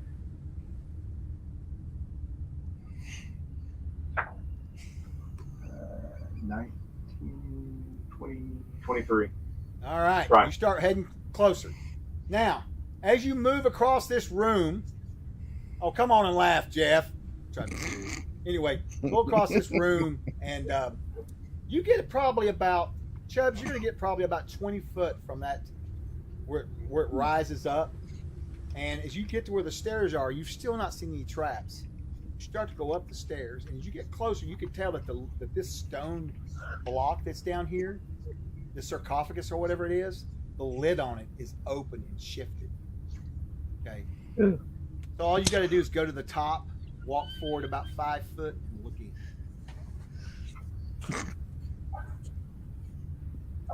I do so stealthily as possible. Okay. Sorry, somebody's smacking. So what's that? Oh, I try not to watch. I try not to watch chat anymore. Once people like Bloodtooth show up, you got to be careful. You know what I'm saying? Immortal. All right. Anyway, Well, I'm laughing because laughter. I move up stealthily. Okay. Ready to stab. All right. So you move up very slowly. You go to look over. When two things happen. You can see down in there, and you see what looks to be a tome and a very ornate scroll case and a bag of something. But at the same time, coming down in the middle of the room, Of course. between you and them, Oh, is a creature unlike anything you've ever seen before. The I've seen it. You now see what you thought you saw. The large insectoid kind of long creature. Almost looks insect, almost looks reptilian-like. It's got a pair of bony-looking wings coming out of it, like fins almost. They come up and around behind the head. Its head is, it's almost like a centipede head, almost. I mean, it's just horrible looking. It's got 3 sets of interlocking jaws, right? This creature does. A long, sinuous body. The flesh of the creature looks to be almost ice blue, right? It's got it seems to be very quick when it lands. It moves fast, right? Very quick movements, and it almost seems as if the room gets a little bit colder when it drops down from up top, right? I mean, the room just begins to becomes very cold for just a few minutes, and the creature almost begins to sort of glow with a reddish glow around it, almost inside its flesh. You can see it coming through the blue, the icy blue. I'll throw a picture up on here for you guys to see in chat. Let me find my little image right here. And all right, this is what it looks like. There you go. That's a good picture of it right there. I'll put it out here for everybody to see. That is it. That is what they are facing right now. This thing. There you go. I'm gonna go ahead and place him back over here so we can do our business. What the? Yeah, nice. I'll do one more look for everybody that can see it already. There you go. When we get out of here, I'm stabbing the shit out of whoever hired us. Are you? Huh. Well, I gotta survive first. That's right. So this thing lands down on the ground, slams down, and we're not gonna make any not gonna mess around here with this. I'm gonna go ahead and just call for initiative. All right. So we'll start with Bruno. This thing lands. It's not facing you. It's facing the thief, the rogue. Good. Because this is the trap. All right. What are you going to do as the thing lands facing Melee. All I'm right. gonna charge and stab it. How about you, Harmony? Bo? All right. Yes. Monk? Oh! Don't think I want to be up next to that. If I can be like far No, you away don't. from its face. I mean, it's kind of moving fast, so sure. Basically, you're not going to attack its face. You're going to attack the body part and try to stay away from it. I got you. Yeah. You want to stay away from that breath weapon, right? Whatever. That's in that Monsters and Treasure, Death's Angel Shadow, and Coop. All right, it's called a rhyme horror, if you want to know what it's called. A rhyme horror. All right, so let me get this done. I know what the thief's going to do. I don't really. What are you going to do, Rogue? Melee. All right, let's get the initiative on. Who's up for initiative now?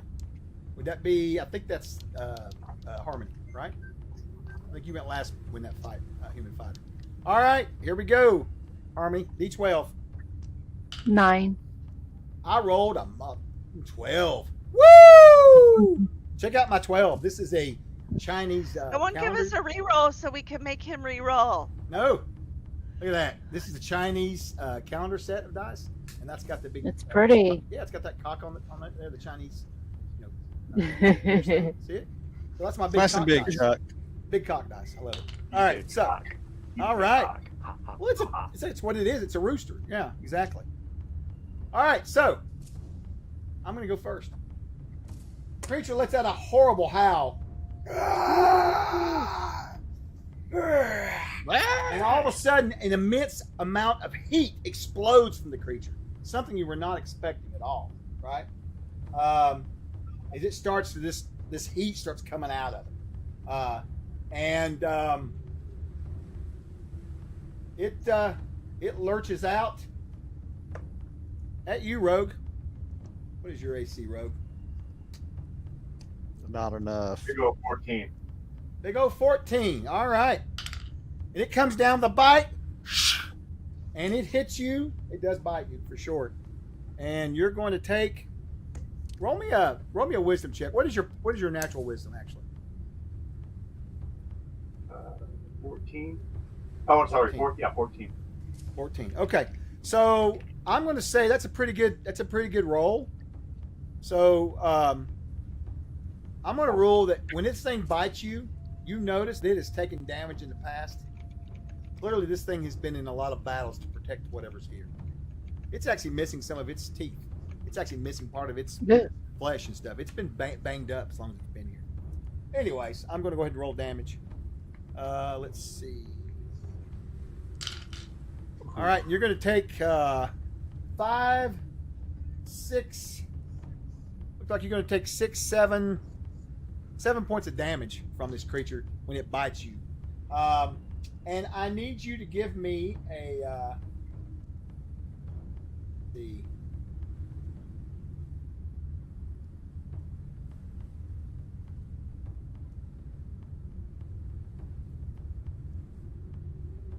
just reading up here on the creature just a second. I thought it had another attack, but I must be thinking of something else. All right, so that's what it does. Is it bites you for that damage? And I need to. Yeah, you need to give me a dex check.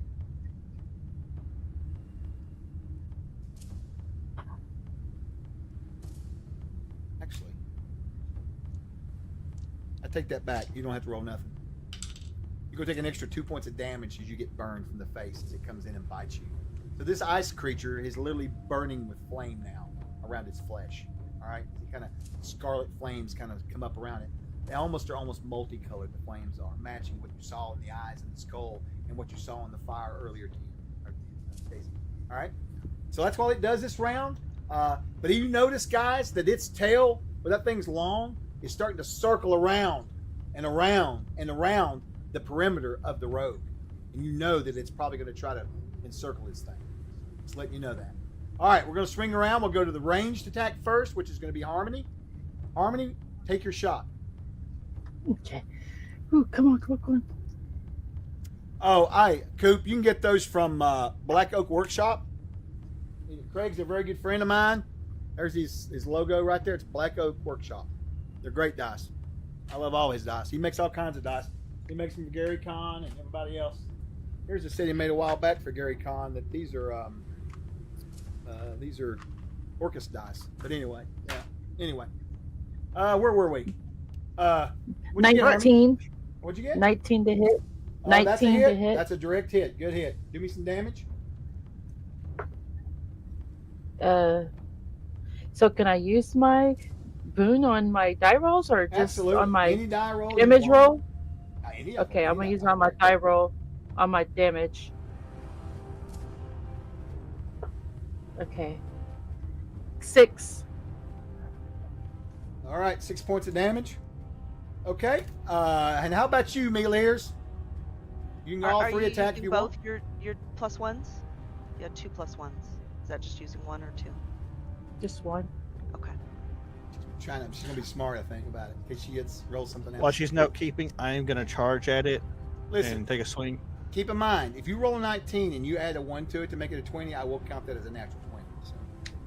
Oh, well, I had a 19. I didn't know that. Then you can go ahead and do that. We'll erase your damage. Let's erase it. Okay. Now go ahead and roll me a percentile. Higher the better. Higher the better.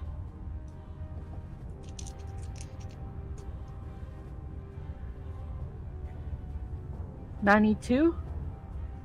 Ooh. What? 92? Yep. 92. Jesus Christ. Keisha, what did you... Let me get up my thing. I thought I had that up. I'll list up here real quick. I got it online because I've got different crits I use. I love crits. Wow, that's like... Wish I would roll that. There we go. All right. On my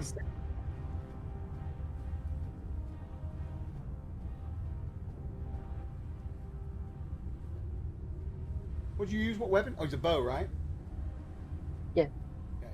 And you rolled a 92? Roll me a, I tell you what, roll me a d10.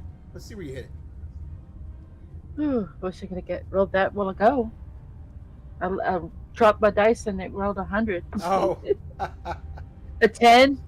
All right, you hit it in the head. 92? Wow. Okay, so you catch that thing in the head. Roll me a d4. Twice. Okay. 3. Okay. And a 1. All right. Now, what is your max damage for your bow? 6. All right, I'm going to give an extra 5 to it. Okay. All right. And then we're going to triple it.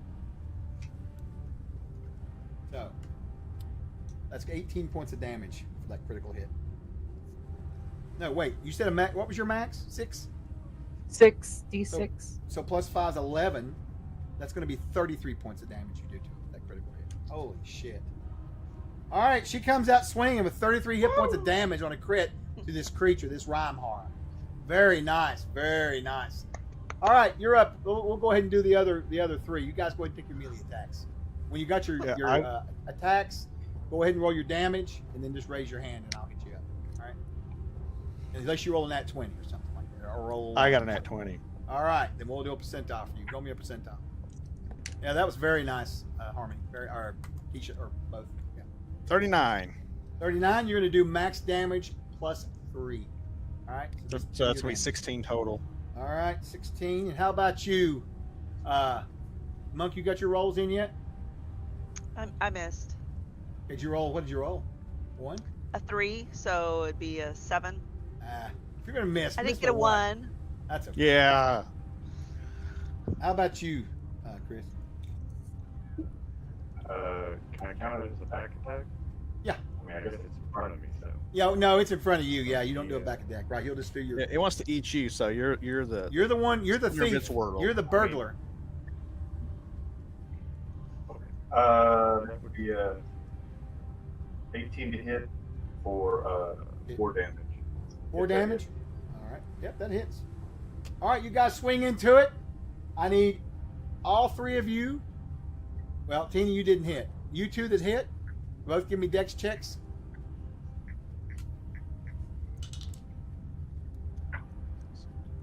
$18 prime. Okay. How about you, Rogue? 16 prime. All right, that's fine. You guys are good. Good deal. Good deal. All right, so nothing happens. You escape. When you guys hit it, flames will erupt around your blade and you're up your arm, but they don't do any damage because you're quick. No problem. All right, so that's the end of that round. We'll go to the next round. We're gonna roll initiative. Chubbs, you're up. I'm assuming everybody's going to do the rinse and repeat. 3 melees and a ranged. Anybody do anything different? Yep. Okay. What'd you get, Chubbs? Big O2. I rolled a 1. You win. All right. Good job, guys. Damn it. I'm honest. All right. So first up, we're going to do the ranged. All right, Harmony. They're expecting a really good shot from you again. No.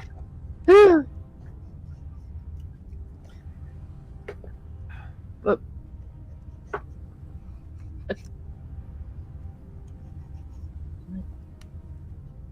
24 to hit. 24. Okay. All right. That's a hit. Go ahead and do your damage. 4. 4 points of damage. All right. And melee. Y'all go ahead and take your attacks. When you got your hit and your damage, let me know. I'll go ahead and tell you his armor class so you can know if you hit or not. His AC is going to be an 18.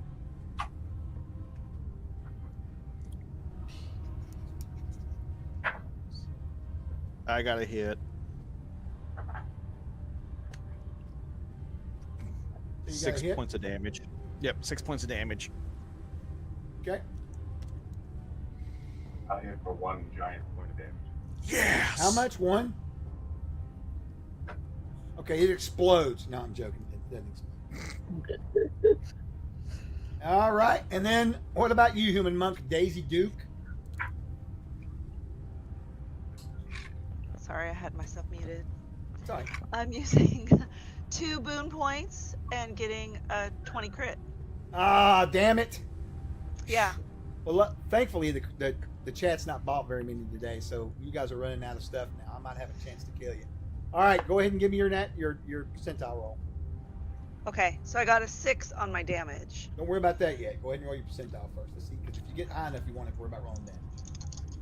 Actually, you don't have to worry about rolling damage when you roll crit. Me. 66. 66. All right, roll me a d10.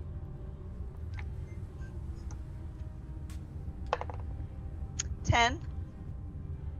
Okay, you punch him in the head as it kind of swings around. Unless you don't want to, I'll let you change if you want to hit somewhere else. Punch it in the head. All right then, good deal. And I have magical. My punch is magical. And that's extremely important because unlike them, who their swords didn't melt, your fist won't, since they're magical right now. If they're non-magical, there's a chance that they'll combust and be destroyed, which means you would lose both of your fists. But you're a monk, so it turns out you're okay on that instance. Now, give me you said it was a 64? 66. Okay, give me a max damage plus 5. In other words, you want to do your damage and add or roll give me your max damage plus an additional 5. Okay? So that's 11, 12, 13. 13? Okay, so that's 13 points of damage to it. Wow. Okay. All right. I think that's everybody for this round. I think I get a turn now, right? It gets hit by all of you, and it rises up angry. And now I'm going to randomly decide which one it's going to try to attack. I'm trying to remember what I said. When you found the trap, you were 60 foot in. You went up ahead. They crossed 10 foot, so they're going to be 60, 70 foot. So Keisha, actually, you probably didn't move. You were firing a bow. I'm going to treat you as being in the middle of the room. So you're going to be 50 foot from it. I don't think he can. You're not going to be counted in this. The other 3 he will. So one of you he's going to attempt to swallow. All right, and that is going to be a 1, no 2. That would be the halfling rogue Chubbs. Chubbs, he's coming in. Coming in. Bye. Oh my! What's your AC, Chubbs? Go for an appetizer. All right, that's a 14 on you. I rolled a 15. I think that counts. I didn't roll good enough. I need to. So that's mine's a little different from that. I see how they're doing this now. That's a damn shame. It will bite you though. It will hit you, and you're going to take 6, 7, 8, 9. 9 points of fire damage. As this thing bites you, no, it's not fire. It bites you. Give me a dex save. That's just regular damage. I got to roll for the rest of it. normally if this was a full-grown one and in full health, this thing's actually was, well, anyway, it's been here a long time, but when it was captured and put here, it was an adult. It wasn't ancient or anything. So it would be doing 5d8 points of fire damage. Bite you. It would be doing 66 damage when it bites you. Regular. But this is a little bit of a smaller one. So, two things. I got a 22 on the dex, but I'll fall down unconscious. So. Oh, I got you. So you guys see the rogue go down. All right. He goes down as this thing. As he dodges it, he just kind of falls. Yes, it is, Coop. Don't go there. It's beautiful. I got a lot of his dice. All right. So you go down, and we'll switch to the monk and the fighter, Bruno. Daisy, you see the rogue go down as this thing comes down and bites a chunk out of his side, and he just kind of flips over, and it grabs him and shakes him like a dog's toy and lays him on the ground and starts turning, rising up to come after the rest of the group. Take your attacks. Oh, wait. That was at the end of the round, actually. Haha, y'all trying to cheat me. New round. Next step's going to be, who rolled initiative last time? I think I lost. That's right. So it'll be you, Daisy. Assuming we're doing the same thing, 2 physical, 2 melee, and 1 ranged, right? Mm-hmm. Or Harmony, you want to get in there and just start fist fighting with it? No, you probably. All right. What'd you get? A 10. Really? Haha, guess what I got? A 9. All right. So. Yeah, whatever. Darn. All right. You guys go first. Ranged. Harmony. Hit that thing. Okay. 18. Is 18? 18 hit? 18 just hits, yes. 5 damage. 5 damage. All right. You will see when you hit it this time with it, the arrow sinks in and bursts to flames. The ashes. Ren, gosh, wrong monk. Daisy and Chubbs, take your attacks. Oh, He's Chubbs, dead. you're down. Sorry. He's down. My apologies. Chubb, this round you're bleeding on him. Go ahead there, Bruno. Sorry. I got a 22 total. 8 damage. 8 damage. God bless. All right, he's looking a little bit worn now. And how about you, Daisy? What'd you do? Punch? I'm gonna knock him out. I missed with a 12. All right, good try. He'll take his attack now. He's coming down. It's going to be random. He got Chubbs. It's just going to be you two now. 1 to 2, 3, 4, 5, 6. I rolled a 2. Bruno, it's coming for you. Come on, bring your ugly face to me. That's going to be a 19 total. What is yours? 17? Oh, that's a hit. All right. Give me a dex check. Is this thing does not swallow you, unfortunately, because I didn't roll good enough. Damn it. They're kind of hard on their swallow. I got to roll. 18 prime. I got to roll a total of 20 to do a swallow. What'd you get? 18 prime. 18. All right. You don't take any additional fire damage, but you're going to take bite damage, which is going to be 6, 7. What are your current hit points? Should be at 20. Okay. All right. All right. So you're going to take you'll take 9 points of damage from it. All right. And then that brings us back around to top of the round again. We're going through rounds like crazy today in this game. And we're going to have initiative with Bruno.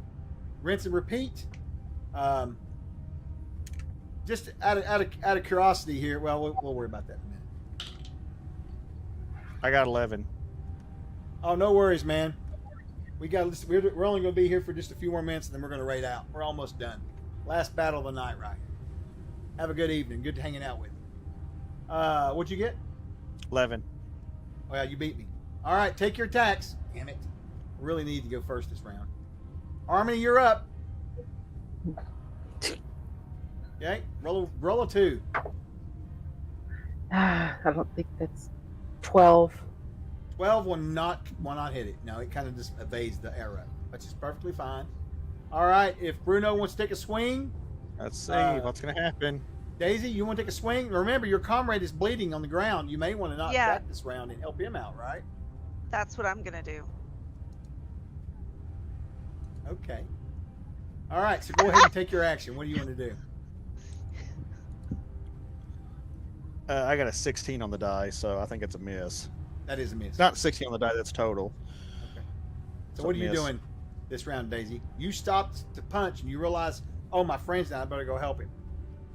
Yeah, I'm going over there and giving him a health potion because he has 2. All right, so you're going to dig through his pack and give him a health potion? All right, that'll take you this round. We'll get around to the healing of it next round. All right? As you're over there pouring it down him. Get up! All right, and he will take his attack. Damn it. I rolled a 4. You look tasty, Daisy. You look tasty. This creature comes, takes its head and comes down, trying to bite, but also maybe swallow you. Oh! Praise the gods! Nat 20. Check it out. Bye-bye. It's a little dude on a right there it is. See, like a little idol kind of thing. Nat 20. All right. Let me roll a percentile on this. Hey, it may not be that big. I may roll shitty. We'll see. 62. That's not terrible by any means. It just means max damage. Terrible for her. Oh, only max damage. Yeah. So you'll take 23 points of damage. No, that's not. No. That's not right. It's not right. I'm sorry. It's going to be. Oh. Yeah. Give me a dex check to avoid the fire. Oh no, he swallowed you, didn't he? No, never mind. All of that. Forget all of that. You All can right, punch he your way swallows out. you. You're gonna take 18. Yeah, you're gonna take 4, 12. You're gonna take 30 points of damage, max, with that crit. All right? Is it literally the fire just consumes you? Is this thing swallows you up into its stomach and you plunge into the middle of it, the acid that's filling its stomach. All right? Starting from here on out, if you survive, which I don't know if you will or not, you will be getting hit with digestive acid as well as crushing damage. But for now, we'll move around to you two. Bruno, you see the monk get pulled up in the air and swallowed whole by this thing. Fighting, she's struggling. All right? You know what? I'm going to give you guys a chance. Daisy, roll me a percentile. Let's just see how quick you are. You want below a 50. 27. Perfect. Excellent. Wonderful. The potion is not destroyed. All right? I was rolling to see if you would drop it, but you didn't. So it lands on his chest, laying there as he's laying there. You go into the creature. Bruno, you see the healing potion drop down on your friend on the other side of it. You see her get swallowed. You turn and you see Harmony. She's got her bow out. What do you two do? We got to take this thing down. So I'm swinging on it. All right. So you're going to do melee. What are you doing, Harmony? You taking it down? Yeah. It's got to be. I'll try to take it down. It looks rough. Okay. All right. Let's roll initiative. And next step's going to be who rolled initiative last turn? Who was it last time? You I did. All right. You're up, Bruno. Oh. I got an 11. Pretty good. Yeah, it really is good, Chuck. What'd you get? 4. A 4. Excellent. The creature dives. Well, let's see who it's going to dive for. He may actually go after Harmony. She's been hitting him. No, I gave her a 5 and a 6, and you a 1 through 4. He likes you. He dives down. 19. Yes. Woo! Look, there's the 19. If you don't believe me, see it right there. All right. Those dice are loaded. I've been They rolling got crap moving earlier. counterweights or something. I don't want to hear it. I was rolling crap earlier. So, all right, I hit you. So that's going to be with bonuses. Oh yeah, you can make it a 20. You have 2 + 1 boons, Chuck. I do, and that's what I'm going to do. I'm going to make it a nat 20. Blood for the blood god! Praise Bloodtooth! All right, let's see here. All right. Wow, that sounded pretty good. I like that. All right. What are we doing here? Oh, yeah. 2% off for me, right? All right, let's see. Come on. Come on, baby. Big numbers. Big numbers. 17. That's not a big number. Okay. It's all right, though. That's going to be max damage plus 3. Not quite as good as last time. All right, so that's going to be a total of... What did I give you last time, Tina? You remember what I said, or you didn't bother to write it down probably? What? How much I died? Like how much? Yes. Yes. How much damage? I'm like 30 something. It was 35, I think, right? So that would be 30. I was thinking only, 33. But, oh, 33? Yeah. Okay, so then only 31 for you, Bruno. All right. But make a dex check. That's not necessarily true. He may dodge the fire damage. 18. Oh, then there you go. You're going to take 21 points of damage is what you're going to take. No big deal. All right. What's that put you at? Considering I had 11 hit points. Oh. He drops. Harmony. You see him fall. The creature, it consumes and swallows him. What do you do? Kill it! They've been swallowed. I'll give you my... And Chubbs is on the ground laying there next to it with a healing potion. Can I give her my boon? Yeah, you most certainly can. Yeah. This is it. This is for all the marbles. You're right, Bloodtooth. It is a bag of holding. I got an 18 on the die. I have another +1, so that with two plus ones, that's a nat 20. Y'all pulling? Yep. Nat 20. That'll count for a nat 20. Very nice. Very nice. Roll me a percentile. Army, let's see what you get. Come on. 100. Okay. 63. Not bad. Good. All right, you're going to give me max damage and then add 5 to it. Plus one more because you. Oh, 6. You have That's another 6. +1, so it could be max damage +6. If I can, I'll do it. Yeah. So what's your total? Max damage plus 6? Yeah. What's your damage? So What's your 12? max damage? I didn't 6. Okay, so 12 in total. The creature lets out a howl, and it sneaks down, coming towards you. Opens its mouth. We're going to go to initiative. Who's up for initiative? You? Right? All right, Harmony. It's us versus you, or me versus you. 4. A 4. I rolled a 3. As you pull your bow back, you see the light of its life die from its eyes as it collapses on the ground and dies. You killed it last round. Good job. Very nice. I immediately run to get people out of mouths and get potions down their throats. All right, so what do you want to do first?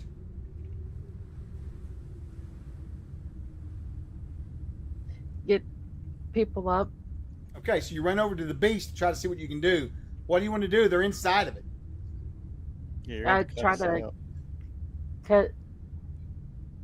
I pour a potion down his, since he's out, I'll go ahead and pour his on his chest and then start cutting. So while Chris, he's recuperating. What was your hit points? Was you below 6? What was you at? -2. -2? All right. Give me a healing potion roll. That's going to be a D8. Roll it over if it's a 1. 4.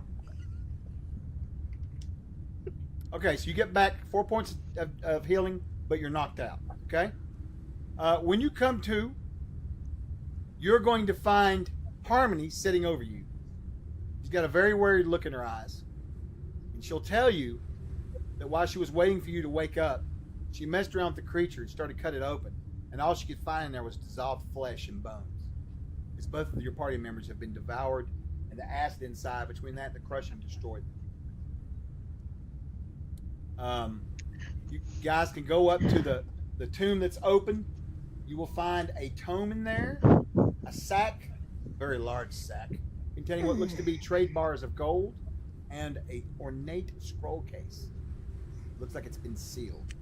Worst job ever. Open it. Pop the seal. You take the stuff and return back to Dry Gulch, or do you want to mess around with it here? Take it back. All right. You guys will return to Dry Gulch. It'll take you a while. You'll get through a snowstorm, but you'll return back as heroes. They will have a ceremony honoring the dead, fallen heroes that died to the Rhyme-Hara, as you guys are given their shares of the treasure. You and Harmony will both receive 5 bars of gold worth 200 each. I had family. Yeah. And for some reason, Montrose doesn't really seem to mention much about them. He's very, very glad you two returned. Please punch him in the dick. And he gives you each your share of gold because you fought hard and won. And he gets the hell out with his scroll case and disappears into his house very mysteriously. And that's where we'll end the game. Thank you guys for playing. I really appreciate it. I hope you had fun. Right? Yeah, that was an nail biter. Thank you. Right, good. No problem. It was a lot of fun. Thank you. It was a lot of fun. I will say a disclaimer. You will not find that in Into the Dark anywhere. I made all that shit up as we went along. I had to because Chris here is one of our CKs that runs at cons, and he's ran that before. Right, to change it up a little bit. I hope you're okay with that. All right. We're going to do giveaways here in just a second, and then we'll raid out into, I think, Phantom, New Jersey. I think he's still running. One of them's running. We'll roll into one of these guys. But let's get the giveaways done, and we'll get out of here because I know it's weekend, right? We got stuff to do. Somebody's got to go and take a nap after eating Brazilian last night. So, you know. When's the next TLG stream, Coop? The next stream is going to be Monday. We'll have our company game Monday evening at, I guess we go live at 6 Central. I'll be running the stream. And as Steve, our CEO, runs us through this campaign we're going through right now that's been a living hell, trapped in the fucking forest for weeks. But that's okay. I'm not going to get into all that. But if you want to come on over here to twitch.tv/TrollerGames, give us a follow. Export Sweat Raffle will get you into the codes. We're going to give those away in just a few minutes. Hey, I enjoyed it, guys. It was a lot of fun. You guys kept me on my toes. It was a lot of fun. A lot of fun. There was a frozen river, but you guys went a different direction, or you would have found the frozen river. Which, I did have a trap set to kill you by a river, but you didn't make it. I'll be damned if I ever die to a river from a TLG CK. That's right. By God, West Virginia and all that good stuff, right? All right, let me check and see where we're at with the games here. Let's see. I think I'm gonna ready into Phantom because I think that Tim's about ready to wrap up on his end too. Let me go over here and find Phantom real quick. Get him live. Where you at, buddy? I think he's live. He should be live. Let's see if he's alive. Thought he was. Thought he was supposed to be on this morning. Get him in here. While everybody's getting into the giveaway, I want to make sure everybody's got time to get into it. Yeah, he's live. All right, I thought he was. Crap. Yeah, he's got a good little crowd going too. Excellent. Good deal. Good deal. Y'all love the forest. They love the forest. You'll note that I did not take them through the forest. I love forests. They're great to look at. End of story. All right, so let's see what else we got going on here in chat. Hey, welcome in, Jester. Good to see you. Omega, wild man. You wake up. That's a good idea, odd one. Get in there, Bloodtooth. Win you something. Exactly, John. I say that all the time to my wife, and especially in Syrup too. All right, so let's get this giveaways done. Let me get over here. Hope everybody's gonna have a good weekend. Hope you got more games going on. I'll be back tonight. We are going to eventually. We will be. This stream will raid into Rob, and then he'll raid into somebody. Eventually, we'll end back at Lord Gasumba tonight. I'll be playing in the Altamira official joust with Luke Gygax and a bunch of other people from the community. We do it every. Yep, Sparky's playing in it. It's pretty brutal. I'll be drinking. I'll be talking a lot of shit. I'm just gonna go ahead and warn you right now. I'm coming for you, Chuck. You come for me, Bo. We'll see what happens, bro. I've got a new character this year. I'm bringing my Crusader, Herodias. Anyway, think of like a Knight Templar. So it's gonna be a lot of fun. It'll be good. It'll be good. Let's see. Let's get this drawings done. We'll close the entries out. Will you bring the horn? It's about the only horn I got, Yanwi. I do have some other horns around here, but I'm not allowed to blow them. At least not in public. That's a long story of the law. Anyway, let's close the entries out. All right, there we go. All right, we're going to pick some winners. The Greyhawk convention, that's in the Troll Lord Games Discord, right? It has... What's that? Come on, man. The Greyhawk convention. What about it? It has a thing on the Troll Lord Games. Yeah, in our news Discord. section, there's a link up there that shows all the whole schedule. Yeah, absolutely. And if you want to go check it out, hey, what's up, guys? Folk and Mipson here. Let me give them a shout out. They've been running stuff for the con too. Lots going on this weekend. Lots going on. I enjoyed your game last night. I love watching y'all stuff. They do some great storytelling. They're doing Vampire the Masquerade last night. It's really good. I enjoyed watching it. Me and the wife kind of fell asleep watching it, actually. Let's see here. Where's the info? Yeah, Coop, check it out in the Discord. Grace made a post yesterday in the news section. It's got a list of all the streamed games. There's other games like a regular convention, but of course those are virtual, so you'd have to have signed up for them, right? All right, I'm gonna do the giveaways. Let's get out of here and see what's going on. Coop, it's a D, just the exclamation point D. Try that. That'll bring it up. Let's see. Oh no, I was glad y'all play a little later than me because I'm East Coast, so I never get to see much of it other than reruns when I can. So it was good. All right, we're going to pick the first winner. A link will show up in the chat that shows the Discord, and you'll go there. Obsidian Risk will give you your codes. He's one of our Discord community team members or a moderator. He handles all the codes for us, and you just have to just DM him, ask in public. It's Obsidian Risk, like it says there in the chat. And yeah, let's get this going. These are $10 giveaways. I'm going to do 3 today. They're for PDFs off the store. All right, all you got to do is go to the store, find you something PDF. Put the code in when you go to checkout, and it'll make it free. Well, it'll make it $10 off, I should say, not free. I lied about that. Oh, and one other thing, guys. I'll make another announcement about this. Tonight during the joust, for about 2 hours, I'm going to open up the store, and we're going to give away a free PDF to anybody who's watching the joust on Jay's stream tonight. It's a free PDF of, what was that? It's got to do with the joust. My brain is caught today. What's the battle one? Sparky, I cannot remember the name of that stupid book. Fields of Battle? Fields of Battle, yes, which is basically teaches you how to run battlefield kind of tactics in CNC. Kind of neat. Thought it'd be kind of cool to do during the joust, right? It's a giveaway for everybody that's watching. So check that out too. All right, let's get these pulls here. All right, first up, first winner is going to be Nightman 1968. I remember that day precisely. Not really. Yeah, I was alive, unfortunately, but I was young. All right, congrats on that, Nightman. Next winner up is going to be Bloodtooth. Oh my God, the great Orc Master has won. Congrats, Bloodtooth. Congrats. Next up is going to be the Omega Gambit of all people. Congrats. Congrats, guys. We really appreciate you guys coming and watching today. We had a blast. The stream was great. Had a lot of fun. Not too many hiccups. I can't ask for much more. I'm going to set us up a raid into Rob so that you folks can continue to enjoy the good days of role-playing in the world of Greyhawk.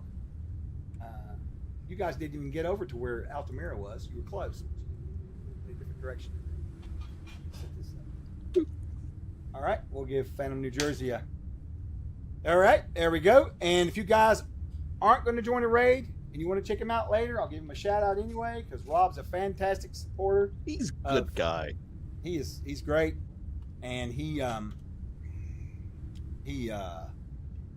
I can't say enough about him. He runs a lot of CNC cons for us and stuff, and he's just a good guy, really.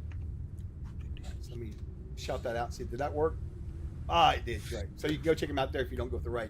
But we're going to get to the raid. I want to thank you guys so much again. Have a great weekend, and stay out of jail, all right?